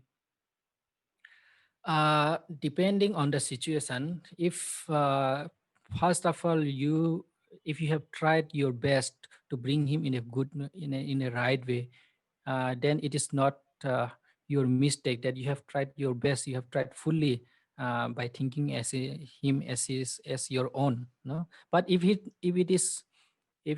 he doesn't come in a right way, no, according to the right way taught by the right people, no, it sometimes it may be happen like that. You think yourself right, but it may be not right for your son and daughter, no.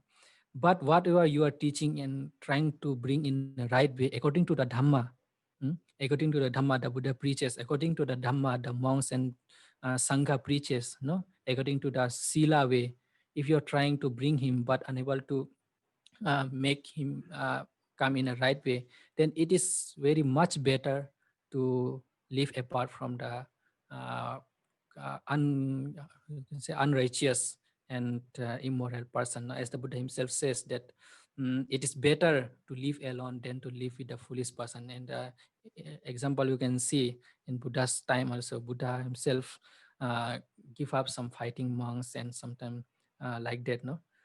There is incident. So Buddha says that it is better to live alone than to live with a foolish person. But you must not leave your family very easily, no, because it is your responsibility, it is your duty. Even though one time, two time, try it 10 times, try 100 times, keep on trying until you can try, no, until best you can try. But if you cannot, then you can leave, no. But I will not recommend to leave your family like this, no. because it is your family. You have to take care. You have to try your best. Thank you, Bente. Bente, the next question is, as a householder, we need to use cockroach spray, lizard spray, ant, insect, and mosquito repellents. How can we avoid using it so that Panatipata Shila is not broken? Technically, if I say this kind of point happened even our monastery also. No, even there are so many mosquitoes. So once I have lived in a very forest monastery also, there are so many mosquitoes.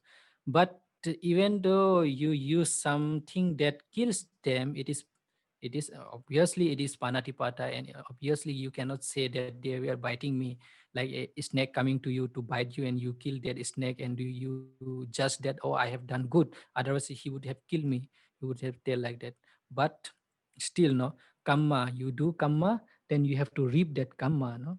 So you cannot kill any beings. You have to, I have not such how to say, scientific idea of how to avoid killing those cockroaches and like that by using some other thing. There may be other options and other ideas to overcome them, even by not killing. Uh, there may be something other option you can think, but killing is obviously not the best way to overcome the problem. Okay, you can find another way. Thank you, Bente. I would Bente, like this to continue this. I would like to ask the Upasaka only. Any Upasaka can tell, is there any other way to overcome this? Maybe in your house, you may have some different type of technique, no? Any Upasaka yes, want to say? Bente. What we do in our house is we get a lot of these spiders and things like that. So we wrap them in an envelope and we take it outside and then just drop them there. So that is what we do, Bente. We have See, not had any ants or anything like that trouble, but cockroaches and spiders. So we kind of yeah. capture them In, and we take them outside and throw them away. So that's what in we our do. monastery, But we what usually do is that we have so much mosquitoes. So sleeping time we usually use mosquito nets, so there is not much problem. And sometimes we use fire,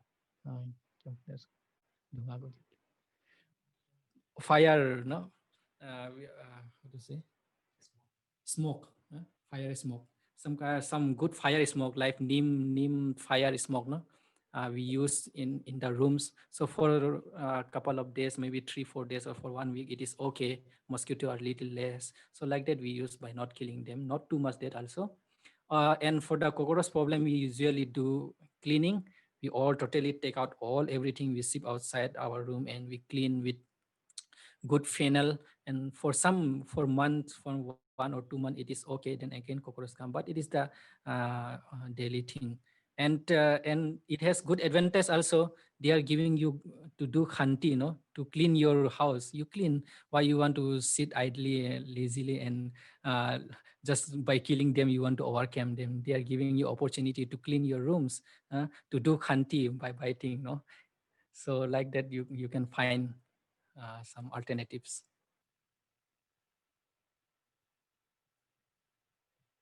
thank you very much, Bante.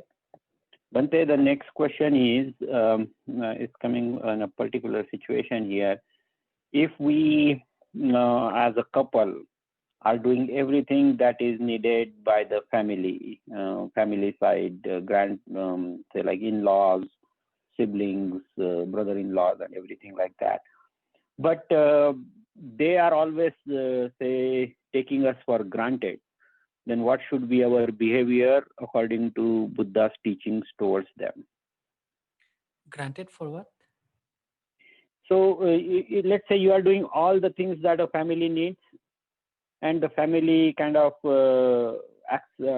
take you for granted. They just assume that yes, you would do those things, that's your duty. They are not showing any gratitude. So what should be our behavior towards such family members? You mean there are some family members who are in gratitude, right? Right, yeah. Yeah, yeah.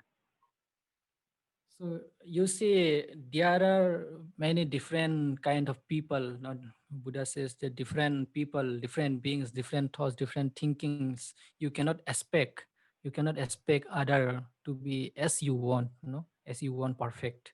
It is just not possible for different kinds of beings to expect. Even you see, even our monastery, there are many monks, many students. We cannot expect all the monks. We cannot expect all the students. We run schools. We cannot expect all the students. There are 300, 200, 100 of schools and students are there. We cannot expect them all of them get good marks, all of them becomes well, but we create an opportunity for them so that those who have good character or good karma, or maybe those who will uh, they try hard, they will be able to come in a good way. So like that we create opportunities. So like that in your family member also, yeah, whatever opportunity you can create, as much possible you can try whatever opportunity you can create, so that they will be able to understand, as much possible. Try to make them understand, the gratefulness, the teaching, the right thing. But if they are not able to come in the right way, they don't feel gratitude, then it is not in your hand to change somebody. It is their own karma only. So you cannot change other beings, and you should not. The big thing here is, the big point here is, don't keep expectation from anyone. You cannot you cannot keep expectation with your own body itself. No, you cannot expect your body also happen like something like this. May my body be not be sick. May my body be not become dirty in odor. No, you have to keep on taking bath. You have to keep on brushing. You have to keep on cleaning your body itself. You cannot expect your body also to listen to you. So you cannot expect from any others more than that, to be like that as you want. No, but you can create opportunity. You can try to make them understand, as you love your family members. As much possible you can try. Okay, thank you very much, Bhante. Bhante, the next question is, I wanted you to kind of talk on this question, Bhante. It is coming from a person on the chat, and he Okay. says that, Bhante, if we understood that both bad and good karma brings birth or rebirth, should one stop doing good karma so that he would achieve arhantship? I was So, explaining this. I was yes, Yeah, Bhante. yeah, it is a very good question. I was explaining in the middle, maybe it was not fully understood by them, that good and bad karma, both of them bring the rebirth.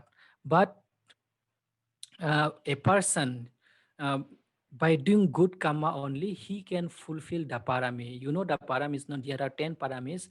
A person become arhants, attain nibbana, by fulfilling all the paramis only. So to fulfill the paramis, one has to do the punya karma.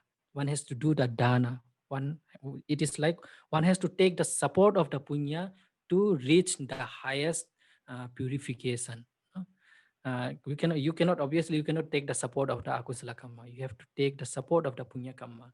And you see the punya karma and kusala karma, there is little bit difference between them. Punya and kusala karma, there is little bit difference.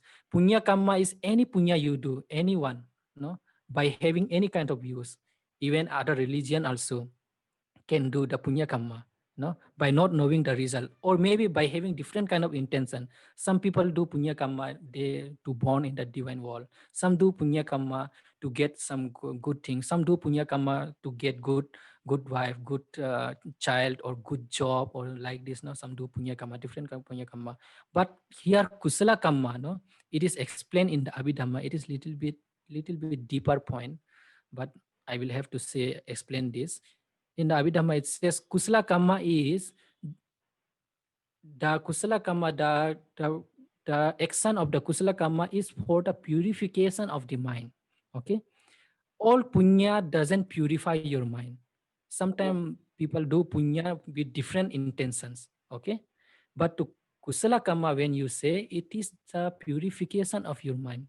You do it for your purification. you give dana so that you want to overcome the greediness. You do metta, you want to overcome the hatred inside you. So when you clean your mind slowly by doing that kusala karma, you clean your mind. When you do meditation, no, you see your breath. Okay, then you, whatever dosa, loba dosa, moha, all those thoughts coming, you are trying to letting go, you are trying to overcome them, all hindrances, kama raga vyavada, all hindrances, you are trying to overcoming them. So what happens is you are acquiring kusala karma. You are cleaning your mind, you are purifying your mind. So by that purification only, you will attain the nibbana, you will attain the jhana magga phala. Okay, so that's why with the support of punya and kusala karma, you can attain the nibbana. And when you attain the nibbana, after attaining the nibbana, arahantship, then there is no new karma accumulated, because there is no further more for him to achieve. No, so this is the explanation. I hope it is clear. Thank you. Yes, thank you, Bhante. Bhante, here is one more question. If babies who die prematurely, let's say like before birth or premature, or dies right after birth within few days, so they have not done any karma or good or bad karma in this life. Um, so that means they should not have a rebirth. Is this how we should see it, Bante? There is a question related to that. So I just wanted to kind of make sure I read his question correctly to you, that if we didn't do anything bad in this life or good in this life, we didn't get any karma to do in this life, what is it that is pushing us to have rebirth? Still the listeners are so not clear. I think that karma can be done, kusala or the kusala and akusala karma can be done in both in this life and in the previous life. And the result also, the result that is coming to certain person or certain living being is can be from this life also, from previous life also. So a baby born and he died, that is the function of a karma which I explained is the upaghataka karma, the destructive karma. So it may be coming from his previous life, that he is the inheritor of his own karma. Certainly there is no god or no somebody that is killing him in the womb itself, or when he's a very child. He's just a child, very innocent. Why would somebody make him kill, make him die? No, it is he is the inheritor of his own karma dayada. He has inherited that karma from his previous life. Maybe he has killed a very child in his previous life, so same thing happened to him, maybe like that. No, so karma result can be both from this present and the past life. Okay, is that clear now? Okay. Thank you, Bhante. Yes, Bhante, thank you for that additional explanation.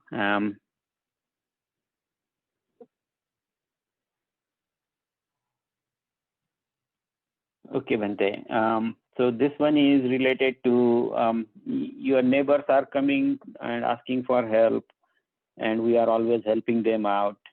They take certain things from us and forget to return whatever they are taking.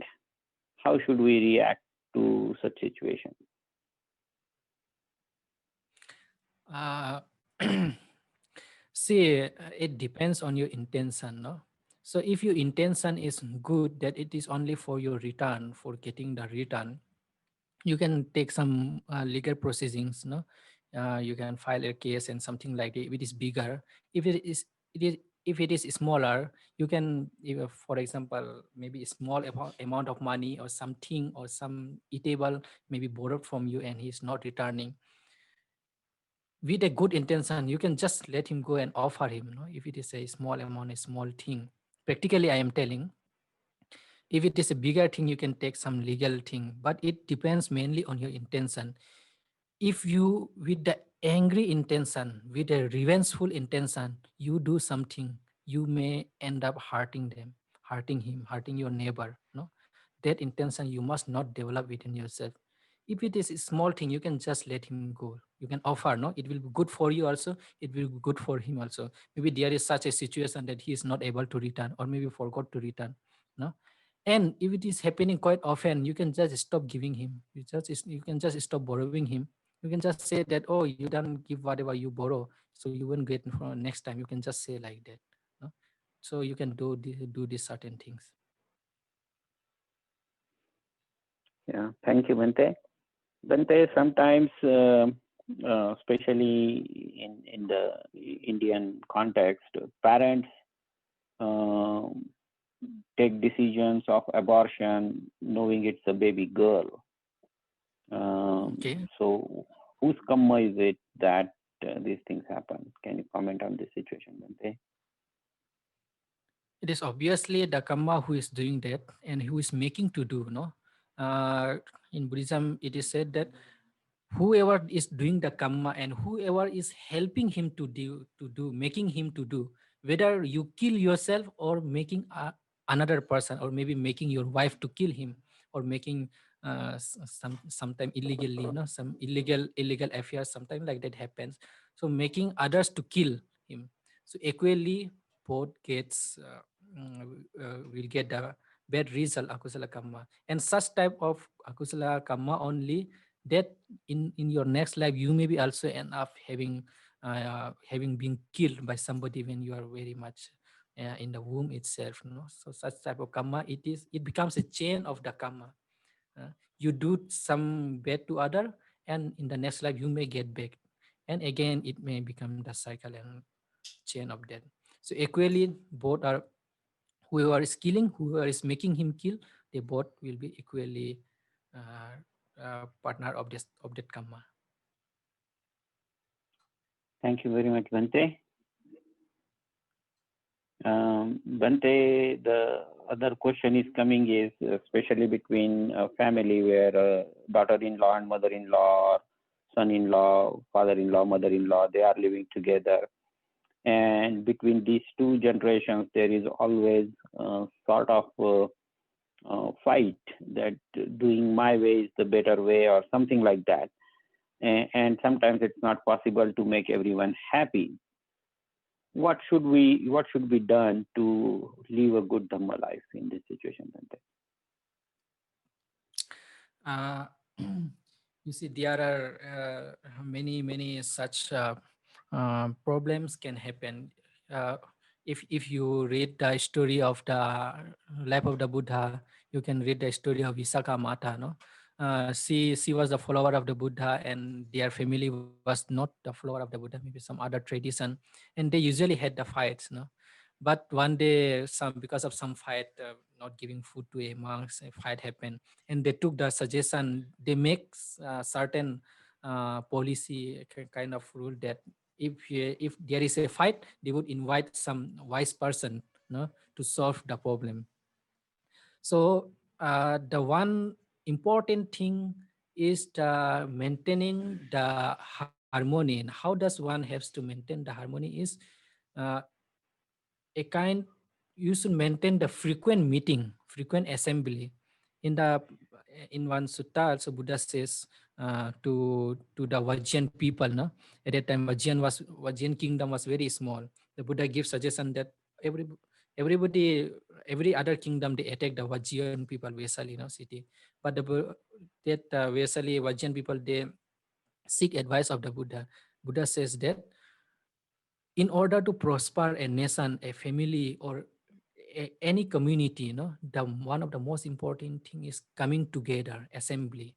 Okay, so if it is possible, try to assemble your family. If such things are happening, assemble and speak together. Don't speak something like backbiting about son to the mother, about mother to the son, and about the family to other outsider people. No, it makes the situation worse. So it is better to come together and speak. And if it is not possible to speak among together, then all together you can seek advice of some wise person, some very senior person, that all of them agree with him. So like that, you should find solutions like that. And still, if you are not able to find a solution, you can only you should practice khanti, and you alone just keep quiet. If you are not able to make them understand, just keep quiet. Just you practice your own, you maintain your own peace of mind. You keep your khanti, no, as much possible. You keep away from him. If it is possible, make it good. If it's not possible, just let it go. Don't expect that every time fighting with them, expecting them to be good. No, just be yourself. Thank you very much, Bante. Bante, if we are practicing or using martial arts or some self-defense techniques, um, then we are also aware that there are some monks who also use martial arts to protect themselves. Is this a kushala kamma, Bante?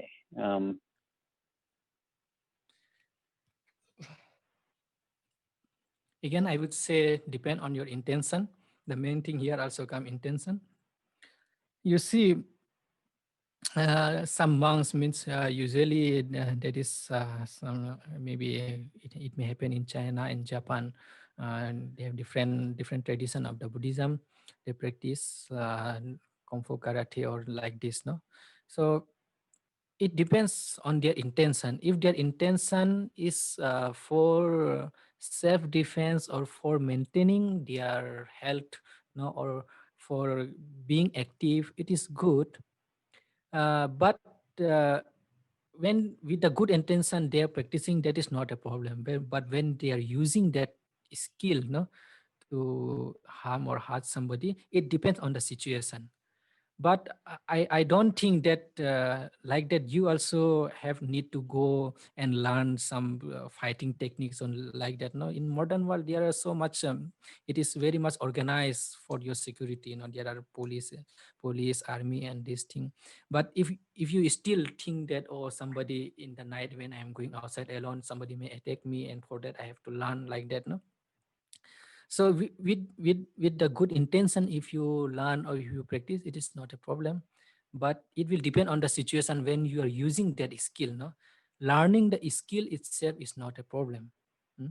But with what intention you are learning and with what intention you are using that skill, that is what matters. Okay. Thank you, Bante.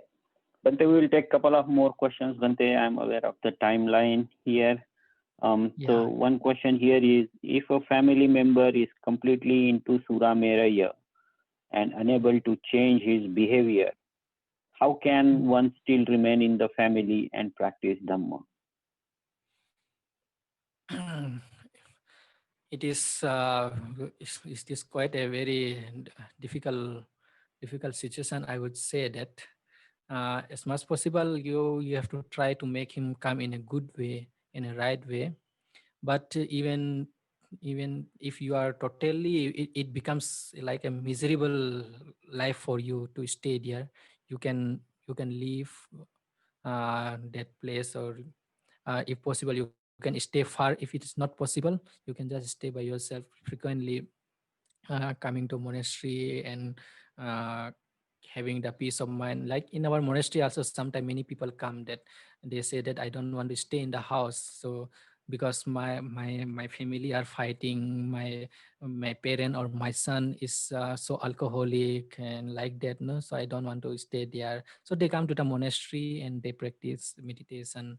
They live with the monks, they practice meditation for a couple of hours. So like that you can find some solution, some good solution. This is a good solution actually. He is keeping away and he is trying to maintain his mind, no? Because he can't stay away from home. He can leave his home. If it is possible, you can leave home and you can settle by yourself. It is, if it is suits, no, if it suits. But there may be some situation like your mother or father, or maybe your father maybe alcoholic, and it will be not good for him to leave him alone, because if all father and it is my duty also to serve him, no. So that time you don't leave, no, you should serve your parent. But as much possible you can come to the monastery, or if you don't find monastery, you can go to secluded place. You can read some Dhamma books, listen to some Dhamma talks, join such kind of courses. No, it will make your mind calm. No, like that you can find some good alternatives of Dhamma. Thank you very much, Bante. And Bante, this would be our last question for the day, Bante. I'll read it to you, Bante. Is it true that Lord Buddha's son Rahula passed away younger? Could you please relate with Maha Dhammapala story? As no one died younger in their generation, how could it happen to Lord Buddha's son? You see, it is not that much younger. Now, younger means it is only a little bit earlier to the Buddha.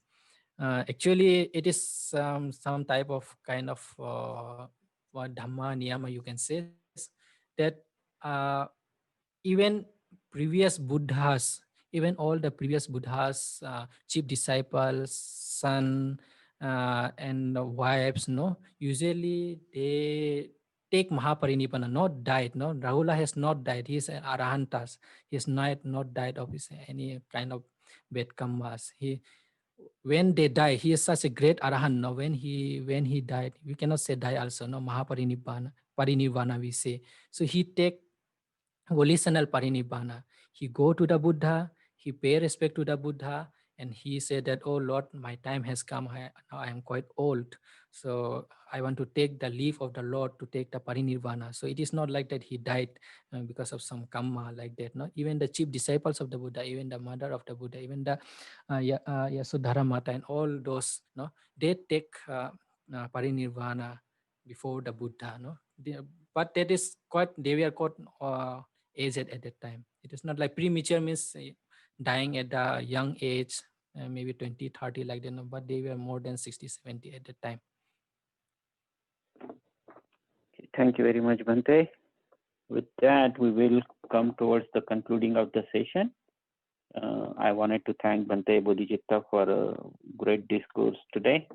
And we have had some questions related to all those terminologies. You explained it about doing it. Yes, Bante, yeah, we will ask for metta. There were few family members, few people whose family members, relatives have passed away, and they were asking for some metta and punya anumodana like that, Bante. So can we close the session with metta and things like that, Bante? Yeah, punya, or a little bit of punya anumodana for the persons who died, Bante. I don't have the names, Bante. He just said that they died. I don't have the names of the person who died. If I can get Bante, the I names, asked Bante, but I didn't get the names back from him. But for the persons who died, I didn't get those names.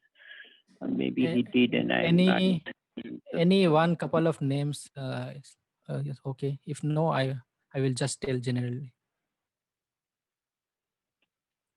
Bante, I asked him for the name, and I didn't get any name for his relative. He just says that my elder sister's two son-in-laws expired. Tell me his name. Tell me his name itself now. Who has requested? So it is coming from Ramchandra Kathare. Okay, Ramchandra Upasaka Ramchandra Kadgare, right? So his brother, who? His brother. His sister's two son-in-laws. Sister's son-in-law. So he passed away. And they were from Pune. Yeah, they are from Pune, Bante. So, okay, it's Arvind Khimani. I see my uncle recently expired due to corona at age 68. So now whatever name has came now. So whatever punya we did, that we started with the undertaking of sila, we then chanted paying respect to the Buddha, then we did meditation, then we did Dhammasakacha, and all this punya we share with all this dedication today. Whoever has passed away, may they receive this punya wherever they have born. May they be able to get a good life. If they are born in a lower level, may they be able to come out of their state and those who are in good life, may they be able to progress furthermore on the path of Nibbana. So now I will recite in Pali. Repeat after me. Okay, fun. One time Namo Tassa. Namo Tassa Bhagavato Arahato Samma Sambuddhassa. Repeat now. Namo Imina tassa punya kamena imina puya kammena sabba dukkha sabba dukkha sabba bhaya sabba bhaya sabba roga vinasatu. sabba roga vinasatu. By the power of this merit, By the power of this merit, may all sufferings, may all suffering, may all fears and sickness may all fears and sickness be overcome. be overcome. Imang punya bhagang Imang punya bhagang sabba sattanang bhajema. sabba sattanang bhajema. I share I share all these merits all these merits with all living beings. with all living beings. Idang me punyang kamang Idang me punyang kammang nibbanasa pachayo hotu. nippanasya pachayo hotu.